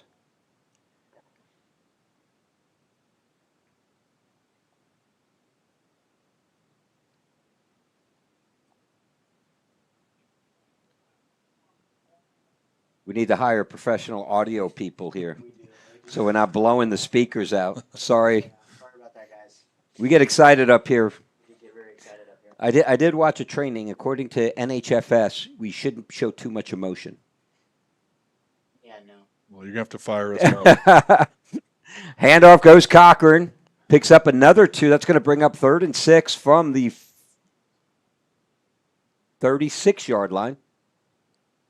This is again, these third downs. What's interesting in this half, this is the longest we've gone without scoring either team.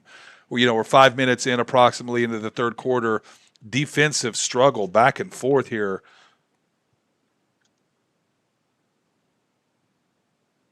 We'll check with me with coach. See what we see. Stickler's changing up the play at the line. Bringing the house. Looked like backing off. Started with 5. Oh, beautiful pitch catch. Oh, Touchdown, wow. Dragons. Daniel Berry gets up and over. So this is a beautiful pitching catch here. You see one man coverage, tells him all the way, catches the ball, throws him to the ground. I mean, that's what we would call a grown man catch. I mean, up and over somebody. I believe this is the same defensive back that's already had one strip earlier in the game, and you can see he transitions from trying to tackle him to going for the ball. Did not work out this time. It did, and he's Joaquin Pena. He's a great kid, former running back, converted to corner. It's huge here for the Dragons to stop them when they have the ball on the 1 yard line, and then go down and score. Mm-hmm. After all the things that just happened, I mean, that the onside kick we didn't recover. Pass interference in the Pass interference in the end zone. in the end zone. Horse collar that doesn't get called here. Holding resiliency. It's what this Dragon team is showing right now. And I really hope that they can just put it together in this half. Well, this picks up where we thought we would pick up immediately in the third quarter. It only took us this time about 6 minutes to get there. But Dragons are up by a touchdown. This is what we were hoping for coming in on their first drive. It took them a couple, but the good thing is defense held. And shout out Jason Knoll. I mean, the first opportunity for the interception, he misses it. But like you said, flush it. And he goes, and then all of a sudden he makes what arguably does not know how this game's going to turn out, but maybe the game winning drive right there, the game winning save. Who knows how this game's going to turn out? And I mean, just that resiliency that you see. Young linebacker didn't start at the beginning of the year, but really became the starter. We're going to play here with a cord because you are cutting out a little bit. I think you're in the 2 spot when we beat it before. All right. That'll take care of that problem. All right. All right. Hopefully you can hear Hank Oppel. So yes, we have three men in the booth. Hank Oppel, Justin the Priest, and this is Bob. Yep. All right. This should be much better now. Can y'all hear me? Yep. Oh, no. On the return, finds across the 30. 35 finally taken down. He's going to be tracked down by the kicker. See, you got a lot of little shoving and pushing down here.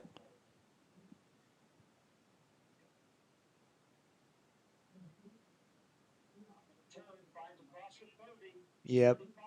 There we go.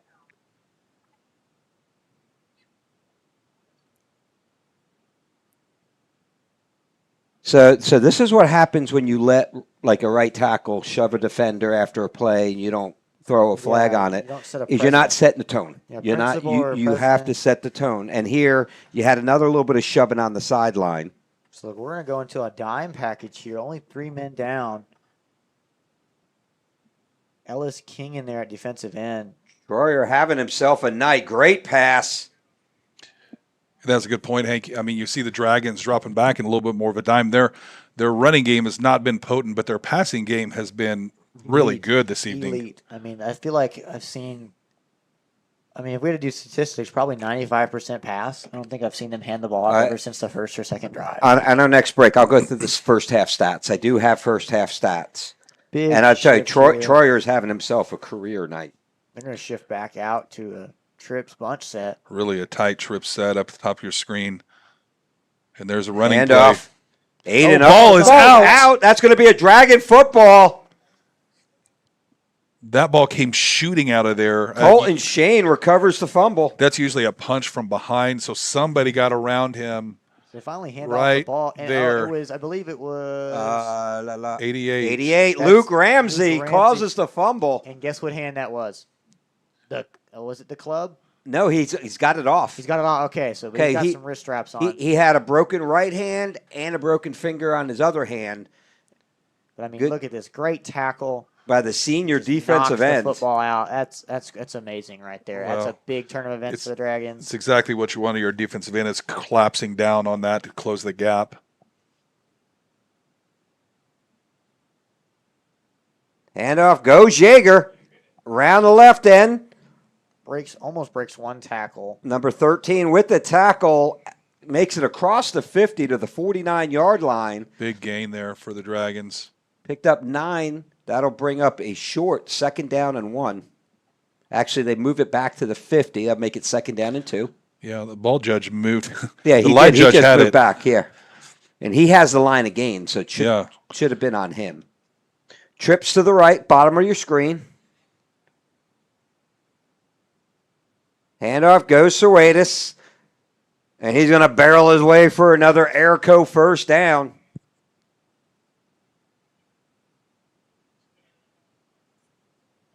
Halloween night, 45-38.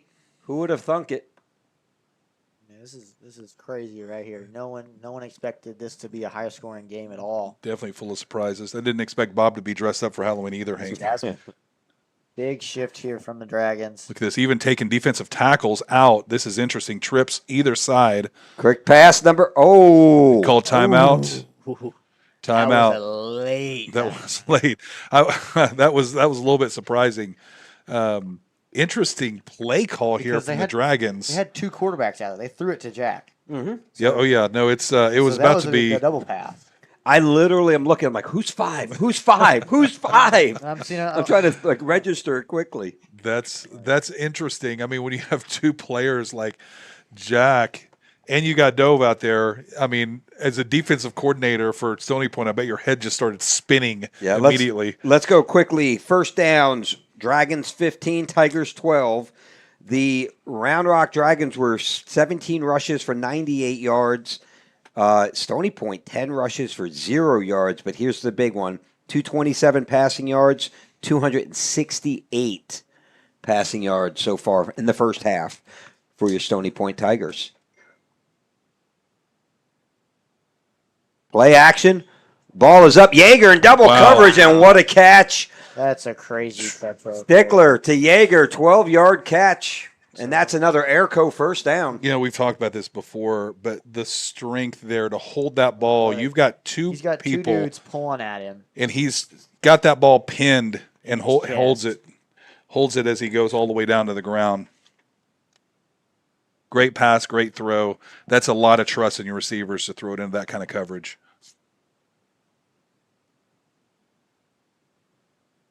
Here comes a pass, rolling.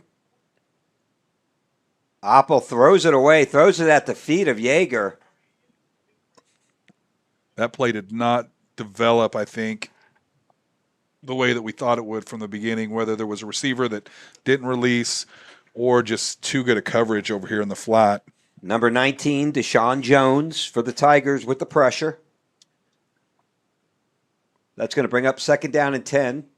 Ball's on the 35-yard line.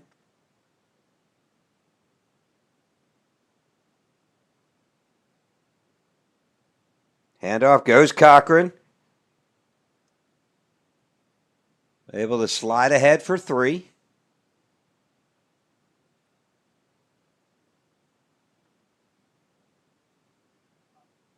Big third down here for the Dragons. See if they can keep this drive going because they're just out of field goal range at this place. So you got to think Coach Moore is thinking this is probably 2 down territory. Stickler in at quarterback. Cochran in motion. Stickler's going to step up. Nope. Dumps it off. Cross the 20 to the 10. Touchdown, Dragons. It's going to be 17 Dylan Yeager with the 32-yard pitch and catch from Dove Stickler to Dylan Yeager and another Dragon touchdown. All touchdowns brought to you by River Rock Landscapes. This play didn't develop. Again, another play that kind of slowed down. It didn't develop as quick as I think Dove was liking it to. The pocket kind of started collapsing. He took a step forward like he was going to run it, which drew the defense to him, and he dumped it over the top to Yeager, and the rest was history. Kick is up. Kick is good, and that's going to make it a 52-38. Barn burner here tonight. We'll be back in a minute. Tonight's coverage of Round Rock Dragons football is brought to you by Hughes Insurance Group, your local, independent insurance broker. Whether it's auto, home, commercial, or life insurance, Hughes works with dozens of top-rated companies to find you the perfect fit at the best price. No gimmicks, just real coverage tailored to you. Protect what matters most. Call Hughes Insurance Group today and score big. And we're back from the VIA 313 booth, high above Kelly Reeves. And we were talking about this earlier. Stony Point for passing. Dove Stickler, 15 of 17, 200 yards and a touchdown. Oppel was 1 for 1 for 27 yards in the first half. Troyer for Stony Point, 13 of 20, 268 yards and 5 touchdowns. Good Lord. In the first half. Just a career day for him. That's incredible. I mean, like I said, it's a rivalry game. This is their last game of the year, and you're pulling everything out of the hat. I would Destroyers encourage. putting on the We've had a little bit generational of trouble here performance. with the kick returning. I'd imagine we do a pooch or And something there's the here. onside Oh, attempt ball off of comes him. out. Dragon football. First down. Wow, so we went right back at what they hit us with. And it's going to be number 44 for the Dragons on the recovery, Jack Seaton. So, I mean, we're going to hit them right at what they did us with that fake. Right into his Onside. chest. Again, he had it. Doesn't know where the ball went, and then I believe, can't really find the number on him. And no number for us right now, but you said it Oh, was I know it's Jack 44. Seaton. It is. 44? Yeah, it's Jack Seaton. Awesome. I saw that. You had 15 in there. Ellis King, they kind of cleared out the path, and there's one other we couldn't read that number. Dove Stickler in at quarterback. Brady Cochran in the pistol. Handoff goes Brady, and he's going to bull rush to the 40-yard line. Pick up 4. Sorry, Bob. No, this needs to be a declaration drive for the Dragons. This is where you really kind of tighten everything down here, put the game a little further out of reach. 2 unanswered touchdowns so far by the Dragons.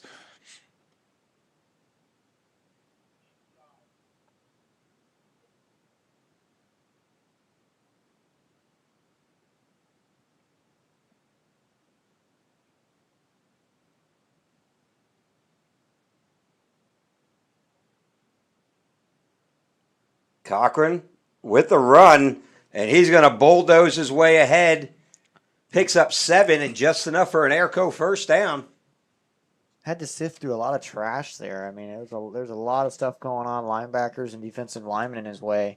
Able to wait patiently for the gap to open up. That's great gap discipline for him right there. Well, not only that, you can kind of hide behind him a little bit and then pop out one side or the other, and it's exactly what he did.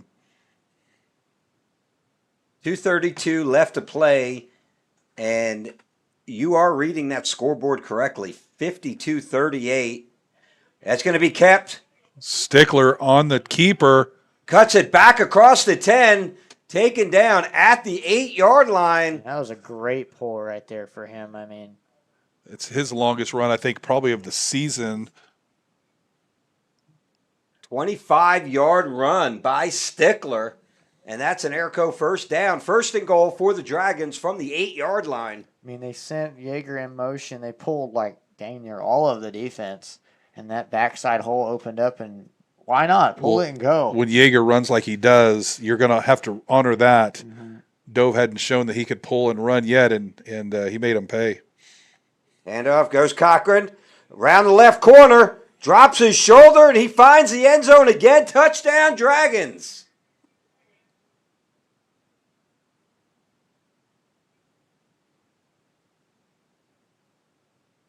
Great play by the Dragons. This is really kind of just a zone blocking play. Everyone is going to take off and head left.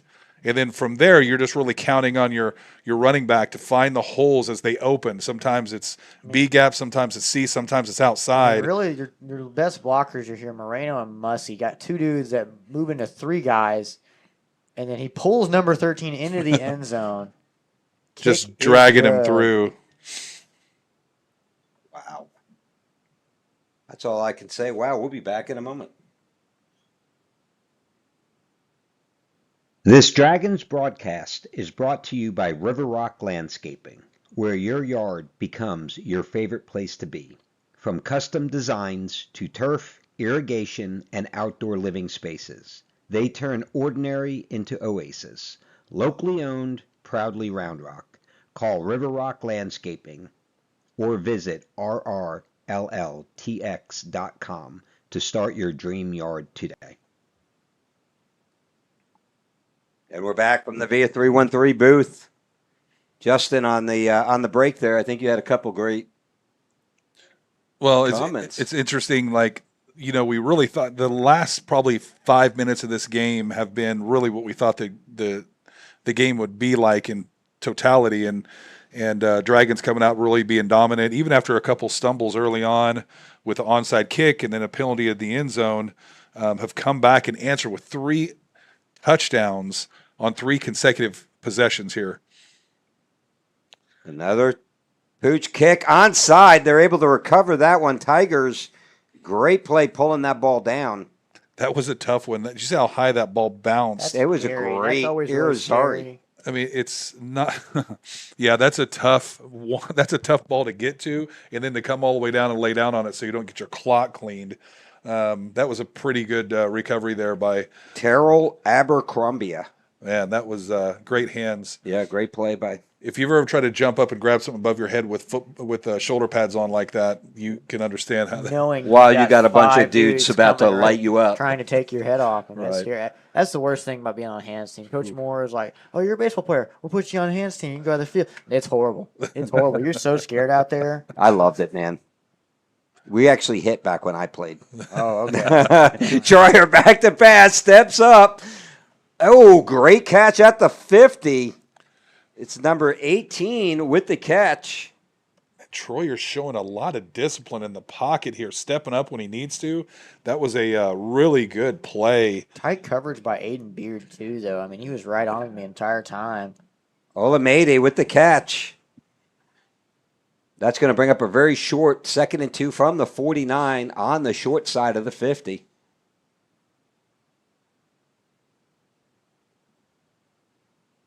Peyton Man, Johnson oh. absolutely blows this up. They thought they could get away with a run with a 3-man front, and Peyton Johnson just said no. He just smothered him. I mean, look, one-on-one with the center, the right guard, and just gets absolutely beaten. Talk about, like, strength, quick hands. Look how fast he gets off the ball. I mean. And this is Aiden Lloyden, who's been real fast, quick, and shifty tonight. And he comes off the ball immediately, one hand, sticks that hands out, able to get both hands on him. That's a great tackle for loss for the Dragons. 3rd, 5, Troyer. Overshoots. He's Zayden Johnson with the coverage. A little bit behind the receiver there. That was a pretty good route right at the first. I mean, that's what you coach your guys to do. Get to the first down marker, turn around, look for the ball. Just a little bit behind him. 4th and 5. Looks like Stony Point's bringing out the punt team, but I wouldn't completely sell out on the return here. Dragons with too many guys on the field getting one off. Yeah, we're trying to fix Hank's volume. I know it's a little off. Thanks for the heads up. We need to get a new audio mixer here. Kick is up, kick is away. That's a What bomb. a punt. And that's going to be Fair fair caught by Yeager, He's gonna dive backpedaling. on it. That was a bomb. It Like, should be marked, at about the 3-yard line. Pinned him deep. It's going to be a 1st and 10 for the Dragons. don't know if he should have let that one go there. That one would have landed where he was, probably into the end zone. Mm-hmm. Yeah, And again, the Dragons are backed up big time. that's one of those things when you're on the receiving kind of punt receiving, the coach will always tell you, I'm going to put you at the 10. If it's at you or over you, let it go because there's a better chance with the roll that you're going to get a touchback. To be fair, they had that happen earlier, and then they made a great play to keep it in bounds at the 1-yard line. Yeah, so, sure did. But I would still take my chances and just let it go out of bounds. Give yourself some more room than this. Plus, you're putting yourself in a position where you're having to really make a play, easy to bounce off of you Jack into off, the end zone. yeah. Then you're Jack Just be Apple ready and a to say that quarterback. Sorry. Hand up goes Cochran. Finds a seam, drops a shoulder, and fights his way across the 15 to the 16-yard line. And there's another Airco first down, 12 yards on the carry by Brady Cochran. when he broke that first line, I was thinking this might be the longest run of the season for a second, and they ended up getting to him about the 3rd level of the defense, or he was gone. I mean, really, right here with Jack's legs, he's keeping that defensive end honest, and they're doing a great job blocking him in the read. And they see him run, and that backside defensive end of that linebacker goes for Jack instead of Brady, and that really opens all that hole up. It's a great play by the Dragons. And those of you that are NFL Red Zone fans, it is the witching hour. We've moved into the 4th quarter where anything can happen. Wins can become losses. Losses can become wins, in the words of the great Scott Hansen.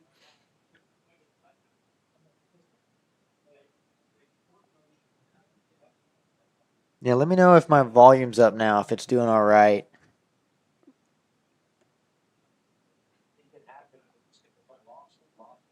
We can just put it on here with the nice 20-second delay that we have with YouTube. Well, so we're getting ready to start the fourth. Let me know if my volume's up now. There we Your go. volume's good, My Hank. volume's Volume great. is good. Let's go. We So got to figure it out. moving into the fourth, guys. I don't know if you've.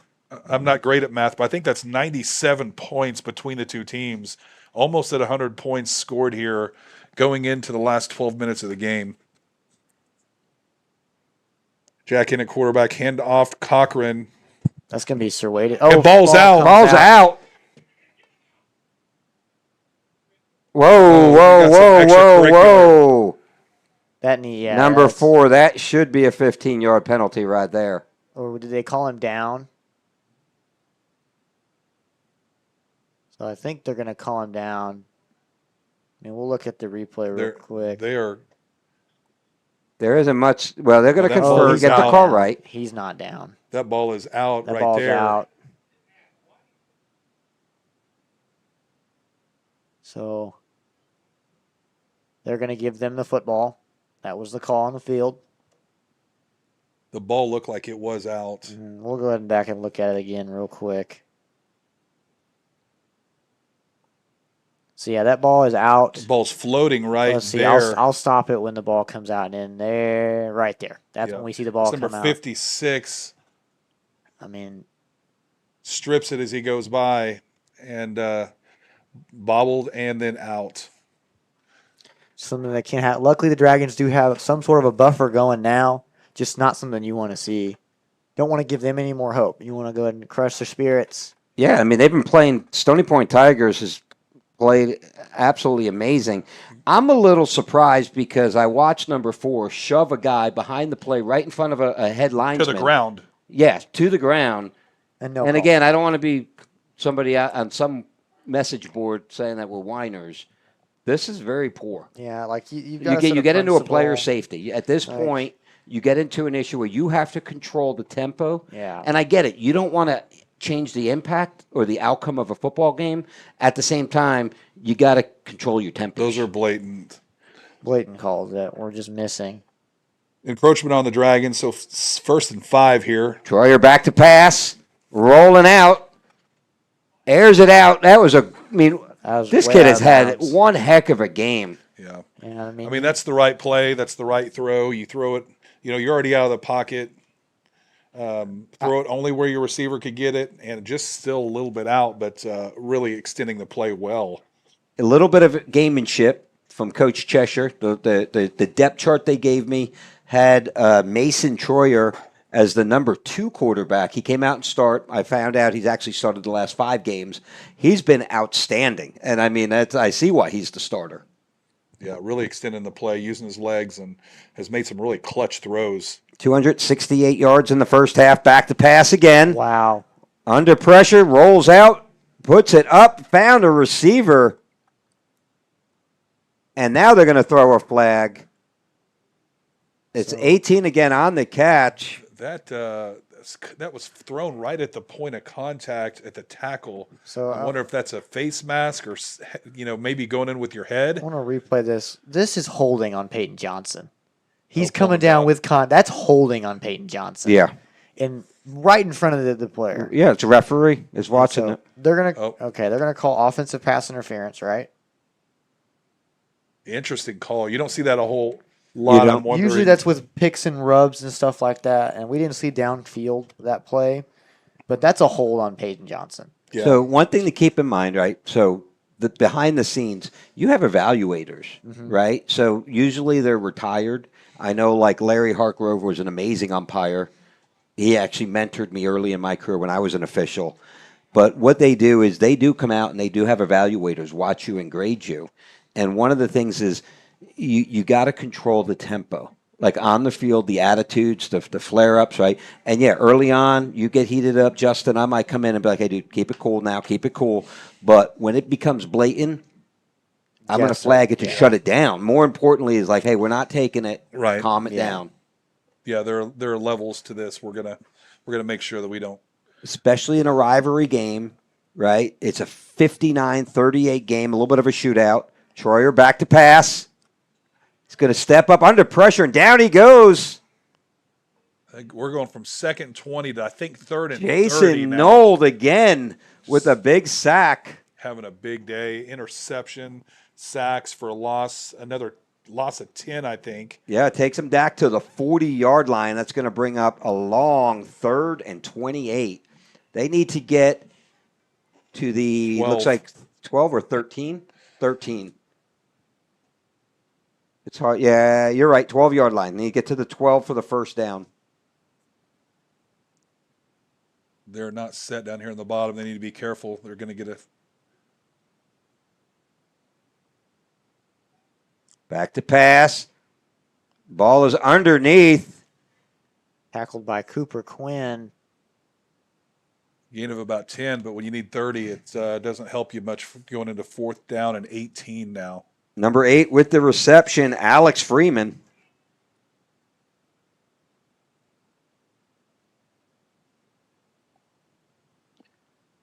Between Freeman, number 8, and the way the shirt bunches up here, and Oliver James, number 0.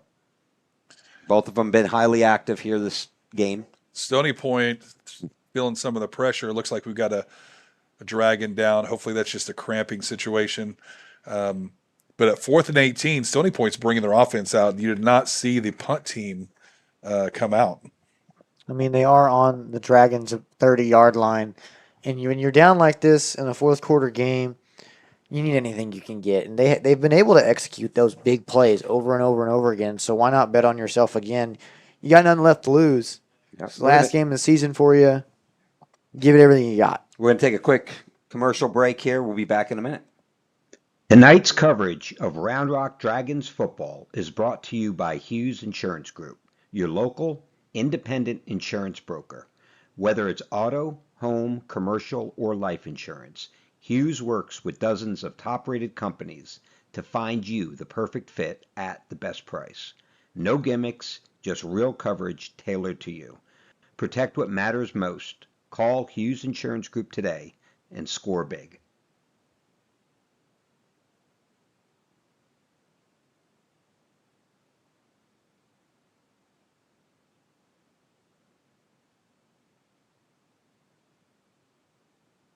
Alrighty, from the VIA 313 booth, high above Kelly Reeves, Hank Oppel, Justin the Priest. This is Bob Slocum with Game Time Broadcasting, bringing you the Round Rock Dragons Stony Point game tonight. And this one has been an exciting one. All offense, all gas, no break. Dragons leading this one 59-38, 10-16 left to play in the game. 4th and 18 from the 30.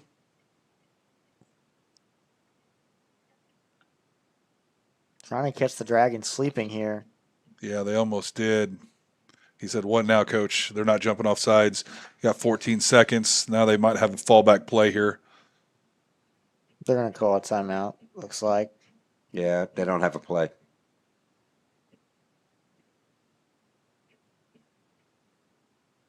Timeout taken by Stony Point, and we will be back in a minute. This Dragons broadcast is brought to you by River Rock Landscaping, where your yard becomes your favorite place to be. From custom designs to turf, irrigation, and outdoor living spaces, they turn ordinary into oasis. Locally owned, proudly Round Rock. Call River Rock Landscaping or visit rrlltx.com to start your dream yard today.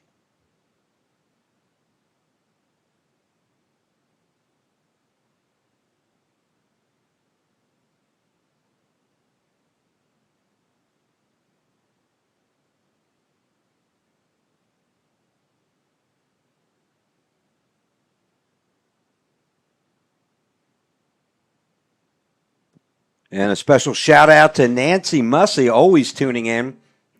Ray and Audra Buxton. Thank you all for Margaret's another one. I know that's an Adam Ferguson family out there in El Paso. Thank you all for tuning in. and getting in the chat room. We love hearing where you're from. Troyer back to pass. Under pressure, steps up, looking downfield, and he gets hammered. Absolutely hammered. You got number 8. You got, Luke Ramsey doing the dance. Him and Shias Tickler on the sack.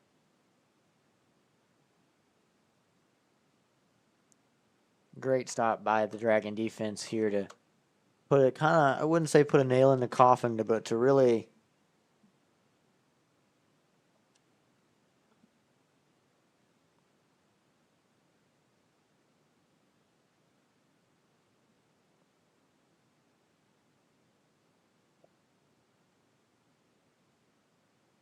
$59-38, 9:37 left to play here in the fourth quarter. Dragons back on offense. Handoff goes Brady Cochran. Good hole. And he's going to barrel his way for about 9 yards to the 39-yard line. 1 yard shy of the first down. He'll bring up a second down and 1.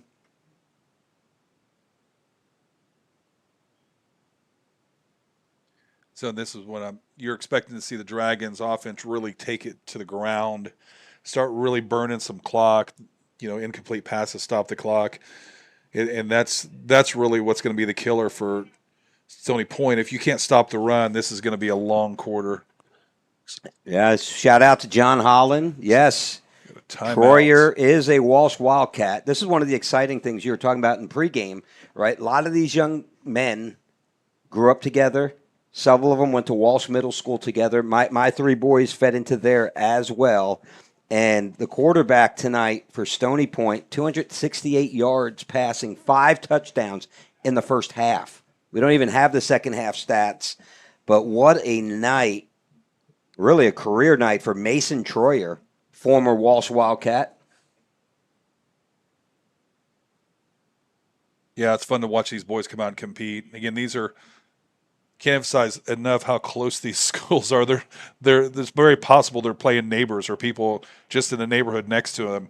And it's good to see them come out here and compete. It's been a great game. 97 points scored between the two teams. 9 minutes left still in the fourth.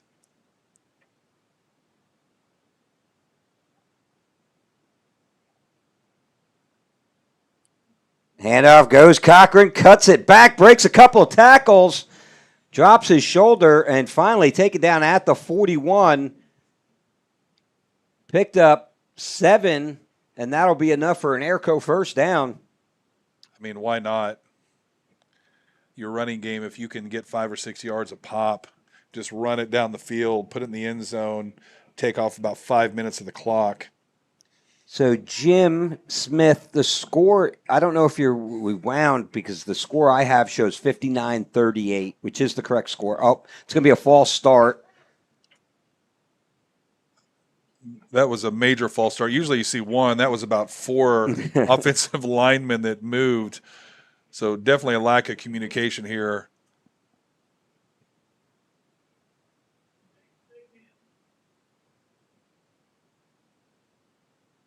So it looks like our right guard moved first, making our right tackle move. Just dominoes falling at that point. First and 15 for the Dragons.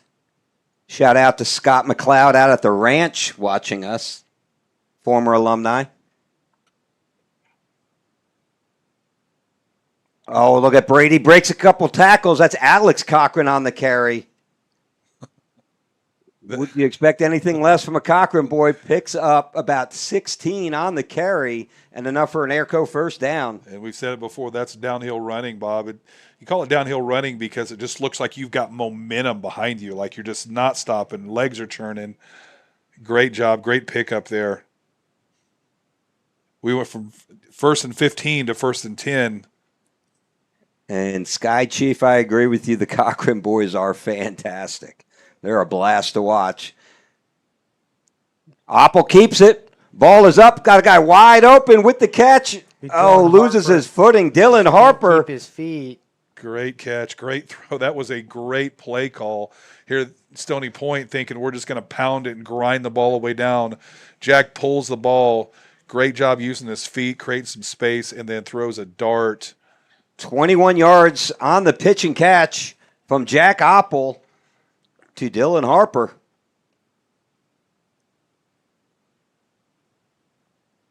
Great to see. How deep is the Dragons in quarterback talent this season?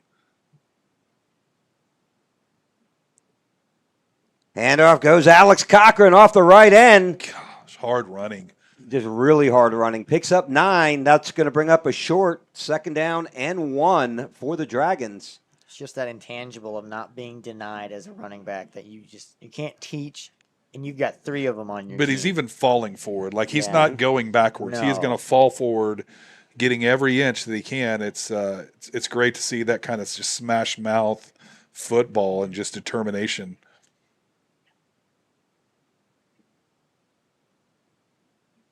You ever seen a family? I mean, it's like the Gronkowskis, where you have 3 boys that all just run at that same intensity. Oppel keeps it, pulls it out. Just out of reach for number 87. Got a lot more extracurricular activity. I'm so surprised I've not seen a flag yet. Jake Powell. I mean, I kind of applaud them for letting the boys play, but at a certain point, there were some plays earlier that, like, it's blatant, like, unsportsmanlike conduct that you've got to call, and we just aren't calling it. And I get they don't want to change the outcome, but when it's this blatant, you need to. You need to control it. Because what happens when one of the Dragons responds? 100%. Oppel in at quarterback. Alex Cochran in at running back. 87, Jake Powell, if my roster is correct.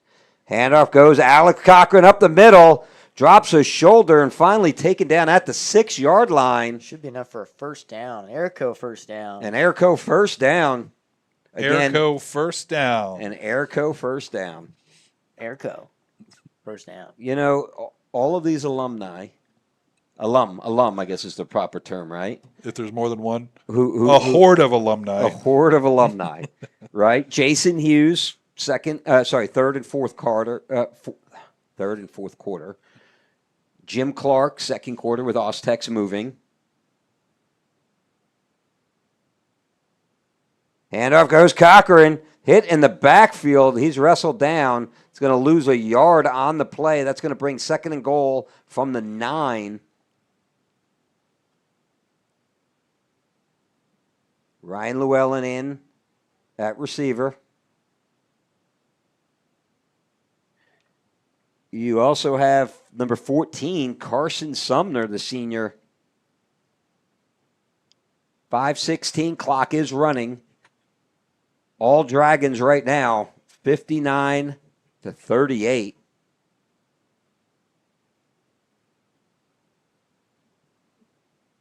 And off goes Cochran again. They're going to chop his legs out. Going to be 3rd and goal from the 7. Picked up 2 on the carry. 3rd and goal from the 7-yard line. 4:44 and ticking left in this second half. Dragons leading 59-38, knocking on the door once again. And this is the demoralizing drive because it's taken forever to either stop them or to get in the end zone, just letting the clock burn. Shift of 2 tight ends here. Man, we're looking just to put it in right now. Play action pass. Wide Ball open. is up, wide open. It's number 80. Jacob Moore, a little too crazy on the finish there. Got to fall down a little bit. And that's another River Rock touchdown. River Rock Landscapes. All touchdowns brought to you by River Rock Landscapes. Wow, okay, they have a flag on us. Don't know what it is. I wonder if they're calling excessive celebration Well, that would be on after the play. for him laying down in the end zone. Well, I him, mean, just getting too crazy and tripping himself. This is probably a hold or a false start. Something. so the touchdown did not count.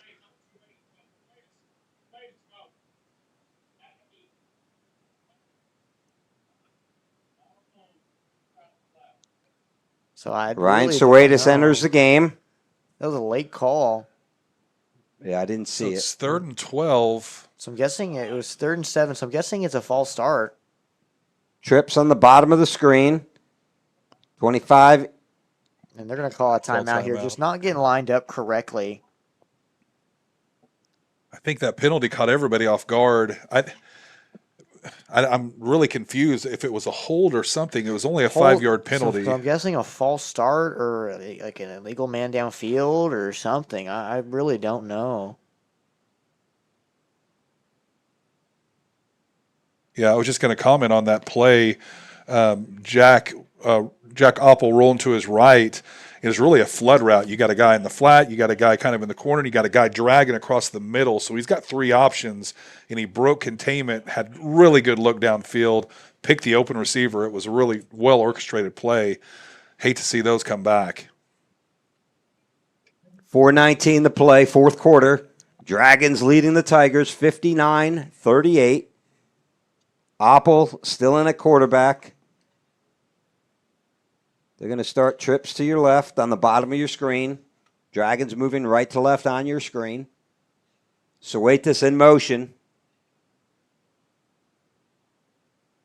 Oppel back to pass, steps up, looks for the corner, across the 10 to the 5. Touchdown. Touchdown, He's Dragons. going to coast in easy.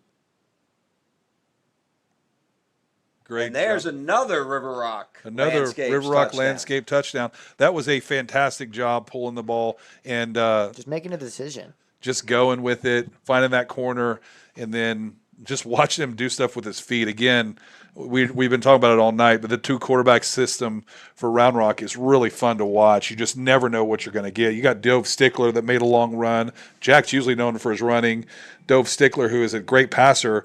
Jack has completed some really impressive passes this game, so it's just nice to see them mix it up and really put your defensive coordinator on notice. You just don't know what to expect. Irizarry drills it through. And we're going to take a quick break and be back in a minute.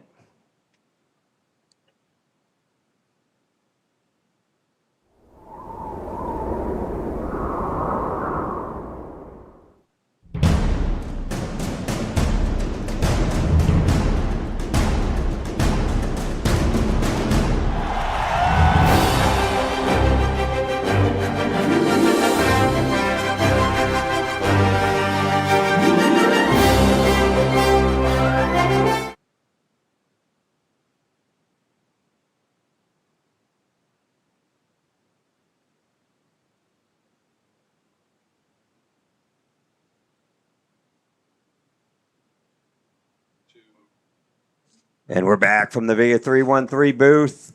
Halloween night. It's been all Dragons this second half, 66-38. As Hank, you mentioned during the break here, 104 points scored tonight. I don't think any of us thought that was going to happen. No, 104 points. I mean, Oh. that's the nail in the coffin there. That score, 66-38 Dragons. Yep. Show the scoreboard here, but And Ray, as you see on the scoreboard here, both teams have 1 timeout remaining. What's been really interesting to watch here is Stony Point has not scored in the second half. They went in with 38. They have not scored, found the end zone. That's going to be a penalty. That's going to come up to the 40, kicked out of bounds by Irizarry. I'll take it still. I'm okay with that. I'm going to say, so they've gone on a 3-touchdown run unanswered. Yeah. I mean, that's pretty good. That's pretty. Something worked defensively in the locker room. Something worked. I mean, looks like the message got through, and this is going to be a great half of football for them leading into Vandergrift next week, where you've got to play your best. You win, you're in. If you win, some things, who knows? But the goal is to win next week. Yep. And this defense needs to be coming in as confident and playing hard, fast football. This offense, 66 points. I mean, they're looking as good as ever. 2 quarterbacks. They've got so much depth everywhere. I mean, this is really the half you want coming into a game. Not the full game, but definitely the half that you would want going into a big game like that. Handoff. Hit at the line. What a play by the defensive lineman, Interesting. Ellis King. And on the bottom of the pile is going to be number 42 for your Dragons. That's Ryan Rider Sledge. I always want to call him Ryan. It's Rider Sledge. Ryder. See a- Interesting play call there, running the ball with 4 minutes left in the fourth, down by 3 touchdowns. I really expected them to kind of take to the air. There's really not a whole lot of urgency right now either anyway. Doesn't seem like.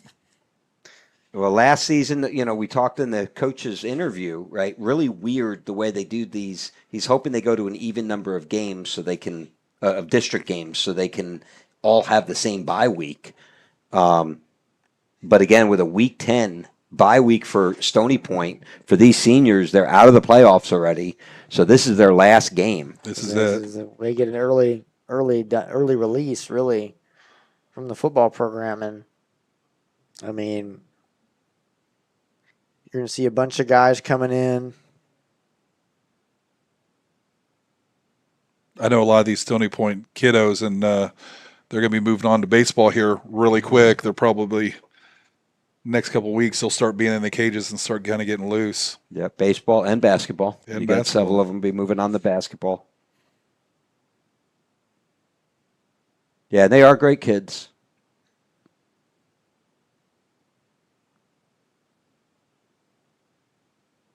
Three run plays in a row. It's going to bring up fourth and about 6.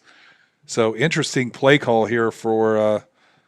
I'm surprised. I'm just going to tell you right now, I'm completely shocked with the play call shift because they had 0 yards, 10 carries, 0 yards in the first half. Mason Troyer has been outstanding. 5 touchdown passes, 268 yards. He's over 300 yards because he did have a couple completions here to start the third quarter. But again, with a 66-38 ball game. And the 2-minute warning. So they, they had one timeout, and really the 2-minute warning, the only guaranteed stoppage. And they just let the clock coast right into the 2-minute warning. We do have a few scores thanks to James Gumbert. And congratulations to Gumbert. His daughter, tomorrow night, is the final show. The theater at Round Rock High School has the It's a Wonderful Life. The last showing is tomorrow night. Tickets are still available. Has a son who got called up to varsity tonight. His daughter, Jackson's twin sister, is in the play It's a Wonderful Life tomorrow. Busy weekend for the Gumberts. Absolutely, but thanks to him, we have some scores here. Cedar Park leading Leander 22-7. Vandergrift, that game is now final 43-0 against Westwood. Harker Heights beats Shoemaker 28-10. College Station leading Weiss 28-24. Westlake absolutely beating down Del Val, 65-0. We mentioned 66-38 for this game. Temple beats Coppers Cove 32-0. Lake Travis 48-0 over Aikens. They're going to go and elect to punt the football here. This is a little bit shocking because you got to think that this could be your senior's last drive. And punt is away. Nobody to return. And that one's going to bounce back. And finally, Elgin is beating Pflugerville Connolly 80-0. Wow. That's a rough score. And this one, minute 50 seconds left here in the fourth quarter with your Round Rock Dragons leading 66-38. Good momentum, right? After the loss to Hutto. Dragons come back. Strong performance against Westwood. Not really the first half. Tip your cap to Stony Point Tigers. Great first half. Went to the half 38-38. Second half, it's been all Dragons, 66-38. Dragons in the victory formation here. They're going to kneel out the clock. Stony Point can only stop the clock once. I don't think they're going to elect to either. And based on their last play calls, I think they are done. Yeah, they're going to let this clock run. Yeah, a really good performance, specifically second half. Stony Point shut out in the second half after really kind of showing that they could be a high-powered offense. and Dragons just pouring it on, and it was all Dragons second half. Even after a few slight miscues, one of them's onside kick that could have bounced anywhere, caught our front line, and then the interception, which led to our interception by Jason Nold, ran 60 yards back. Well, for the clips that I got today, I got 81 clips that we can replay. 81. That's how crazy this Thanks game to Bob was. Tabor and Vista Equity Wealth. For this replay machine. Good Lord. It's a lot of plays. Well, we asked, and Bob Tabor stepped up, sponsored it. Yeah, the replay machine is a game changer. Every week in the comments, we have people saying this replay machine is fantastic, which I agree. Usually don't get this level of quality, and it's top of the line. So hats off to you, Bob, for finding the right gear. This is really impressive. And that play should seal it right there. Dragons will win this one 66-38. And while you queue up a few of those, let me just hit some of the first quarter stats. Want to tip my cap, especially to your Stony Point Tiger seniors who just played your last football game. Some will go on and play at the next level. Some of you will be hanging up your helmets and your shoulder pads for the last time tonight. And really want to tip my cap to you all. You played a heck of a game tonight. You got some serious dudes on this team. And we say that with the utmost respect and compliments. Not the outcome or the season I know that the parents or the players wanted, but really, I'm really surprised after watching this team play and how well they played from Troyer, the quarterback, the receivers, the running backs, right? These guys were lights out. I would have expected this record to be a lot better than it was. And I know last year, after the game, Coach Moore had mentioned to Coach Cheshire, hey, your team's right there. You got some serious playing. And honestly, I'd almost say the same thing to him tonight. I mean, yeah, I agree. And hats off to Dragons. I mean, the two losses early in the season are non-conference teams, two good teams, Shoemaker, Temple. But I mean, if you look at our district losses, Bob, they're not blowouts. They're both very close game. The Hutto game, obviously. The other district game that we lost was to Vista, and we had them till the very end. So we're showing, the Dragons are showing they are competitors in this district, and it'll be really great to watch this next week unfold to see if we can seal our position in the playoffs. and I definitely want to give a shout out to the chat room on the YouTube. Please click subscribe button. But I want to thank you all because this has been a great feedback. Mike, as Mike points out, 81 posts in the live cast chat room tonight. Thank you. Like, this makes it a lot more, the interaction, the back and forth. We're bringing this, hopefully, to kind of bring this to you. Thanks to the Booster Club, Mary, James Gumbert. Thank you to all of our sponsors that really make this possible. We're going through, Hank, what are you showing us here? Just a bunch of highlights from both teams. I mean, really, this is a totality through the game. And, I mean, yeah, there's Jack falling. I mean, let's actually replay that one a little bit. That's a big brother move right there. I'm going to clip this one. All right, yeah. What an athlete, you know. We know the best athlete in the Apple family is now, don't we? And his name does not start with a J or a Z, so. Well, when this gets clipped from the YouTube channel, I know who's clipping it. Yeah, I'm gonna post it everywhere, Twitter, everything. Yeah, just like here's one of Round Rock's drives right here, just chipping away. I mean, this is the first half, and here's one of Brady Cochran's runs right here. Let's see. I mean, shout out to this kid. What was his name? Mason Troyer. I mean, Former Walsh Wildcat. Absolute stud. No, he totally was. And Oliver James, number 0. Number 10 is Aiden Lloyden. And I know number 8, Alex Freeman. Oliver, number 0. Alamede, number 18. I mean, these are some dudes on this team. I mean, right now we're watching Harper's catch right here, where he had one hand and brought it in. I mean, just tons of crazy plays by a bunch of different dudes, bunch of depth that we've got. Just gives me more confidence going into that Vandy game. Here's a sack by Ellis King. I mean, there's an incomplete pass that was hit by Jack Wensing. That catch was insane right there by Dylan Harper. And here's the screen that was working all night. They just never went back to it after the first half. You know, it's interesting. I was watching an interview with Mike McCarthy. He's a regular guest spot. One of the shows, who knows, one of the talk sports shows, and he said he doesn't believe that coaches make adjustments at halftime. He said that's hogwash. He goes, players go out and make plays. Mm-hmm. I couldn't disagree with that more, because to me, the sign, maybe that's why he's sitting on the couch and a former coach. But that's a whole different story, right?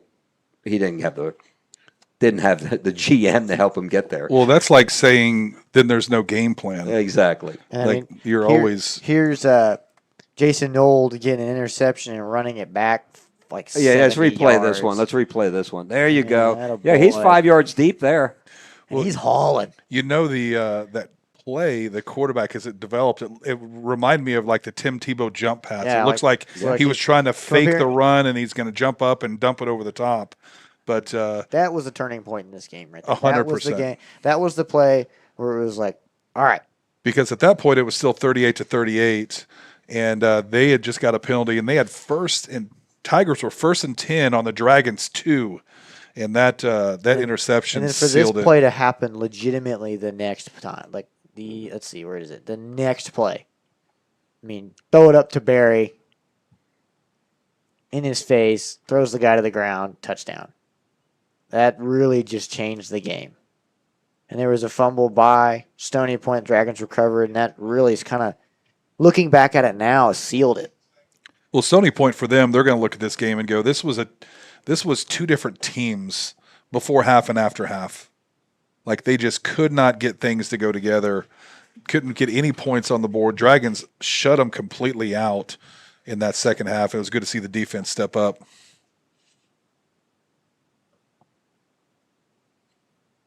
I mean, Ben, there it is. Peyton Johnson tackle for loss. Just absolutely dog walks the right guard into the running back lane.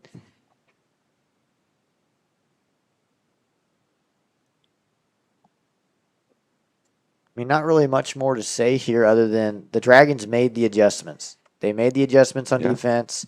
They started making more plays on offense. And really the defense came up big when they needed to come up big. Sacks, interceptions, anything that they could get their hands on, they did. There it is. Luke Ramsey with the big sack. Kai Shire Stickler in on it. Wonder who they'll credit. Maybe give them both a half sack there. I'd hope. See, I think that's kind of robbing one of them. is- They that's should what both I- get a it's- full it's a sack. I sack. mean, seriously. They both hit them hard. Here's that one where Alex kind of like gets stopped a little bit, keeps his feet running, just keeps going.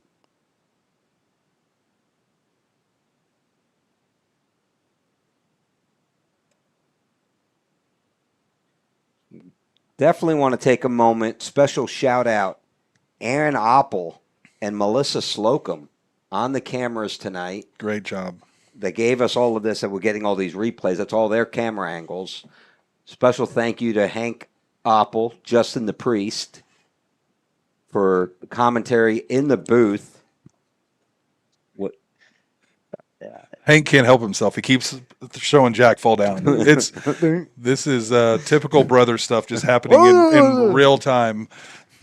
So he's like, don't worry. Okay, never mind. All right, we won't play anymore. Well, Sorry. and special thanks to Bob. Without Bob, none of this is happening. So, Yeah. Bob, thank you for dreaming this up, and I think it's going to give a lot of parents and a lot of people that just can't get here, grandparents and uncles, cousins. Think about all the family and friends that get the opportunity to tune into something where they can watch the game live, they can watch instant replay, they can hear three guys that kind of know what they're doing, talk a little bit about the game. But, Bob, you're making a difference for people, and that's really cool and exciting. So thank you for dreaming it up. I appreciate it. It's been fun. We got one more game. they are putting us in for the playoffs, so hopefully we'll get the playoffs. Unfortunately, I'm not sure if we're allowed to live stream it. We're going to try. But NFHS, I think, has playoff games, so they are putting in for us to do the broadcast for them. But again, we're open to produce other sports. We are definitely doing baseball. Excited to start that. Here we're going to blink our eyes and it's going to be baseball season. But hopefully we've got one more game against Vandergrift. We're looking good. Odds of getting into the playoffs looking good. We control our destiny. Again, if you're wondering, a victory next week, we're definitely in. And it really takes a lot. We'll see how things shake out this week. But when we take a look at the standings and where we are, we were in third place coming in. McNeil was in fourth. Vista Ridge right on the heels with one loss at 4-3. Vista Ridge holds the tiebreaker against us. We hold the tiebreaker against McNeil. So in a three-way tie, I believe they go to point differentials. And again, I haven't broken that out. I do think we win. I do believe we win there, which means we get in. So right now, with a win, we are definitely in. And with a win next week, McNeil, we have the tiebreaker, so we'd hold the 3 spot. Again, top 4 teams make it in. If we lose, we need Vista Ridge to lose. Vista Ridge plays Westwood. So they lost to Hutto last night. They play Westwood. McNeil won tonight. They beat Manor, I believe, the final. And they have Hutto next week. So a Hutto victory, we're in. Because we hold the tiebreaker against McNeil. But it will get real interesting. If Vandergrift wins next week and McNeil pulls the upset against Hutto and Vista Ridge really, and again, I don't mean any disrespect to Westwood, but they have a little easier route with Westwood versus playing the Hutto or Vandergrift, the top 2 teams. Vandergrift being the defending state champions, 25-6A state champions. We would be looking then at a Hutto, Vandergrift, Vandergrift beat Hutto? Was that Vandergrift beat Hutto, so they'd be them. So they'd move up to 1. Hutto would hold the 2 spot. And there'd be a 3-way tiebreaker with There would be a 3-way tiebreaker would with have McNeil, Vista Ridge, And Round Rock. and Round Rock. and it would come off point differential. And I believe, this could all change next week. Who knows? Absolutely. We have given up. After this game, we've given up, I think, 120 something points. We gave up 190. We gave up 38 more, so it's going to be 228. Well, no, this is just in district. That's all points. That's all points. You're so right. in district, we've only given up like 90 something points. Yeah. So this will be 120. Add 66 to our current district total, which is 200 something. Yep. I'll take that should be 300 something now. I'll take our district point differential 100%. Here, I'll go look at it real quick. I don't know how accurate Max Preps is, but I'm pretty sure they've got point differentials and stuff. So as of now in district, Round Rock has allowed, 99 points. So add 38 to that, that's 137. Yep. And so then we have scored 236. Add 66. It's what, I'm not very good at math.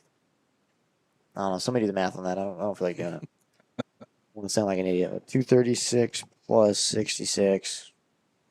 Calculator. Hank, you're not supposed to say It's like calculator. 292 or something. 302. 302. And so, Wow. I will take that point differential over, Well, no matter you what. got to think, McNeil's only scored 240. They've given up 190. Vista Ridge has put up 228. They've given up 185. Yeah. So you got to think, we're on to something here. I think I'll take our point differential over anybody's. I think the only person that has lower points scored against them is Vandergrift in this district. So we'll see how it goes. Next week's going to be a big week. You win and you're in. That's the big goal for the Dragons, though. You win and you're in. You control your own destiny. That makes everything easy. It goes back. Everything's It easy. goes back to the old Bill Belichick. Do your job. Execute. Well, I do not believe we're going to get the stats in time. I want a special thank you to Alan Franz, who does send us the stats. But we will be back Wednesday. We do the interview with Coach Moore. Play that in our pregame. Friday, Coffee with Coaches, 7:30, Lamppost Coffee House. We do live stream it on this channel. Click the subscribe button. We will bring whoever's the home. I usually find that out on Monday night. Whoever's home on Thursday night will bring you those games. And then Friday morning, 7:30, Lamppost Coffee with Coaches. We'll have some good coaches and players interviews, followed by the tailgate party, 4:30 to 6:30 in the parking lot at Round Rock, and then a 7 o'clock kickoff as Round Rock will host the Vandergrift Vipers. With Game Time Broadcasting, this is Hank Oppel, Justin the Priest, and Bob Slocum. Thanks for joining. Have a great night.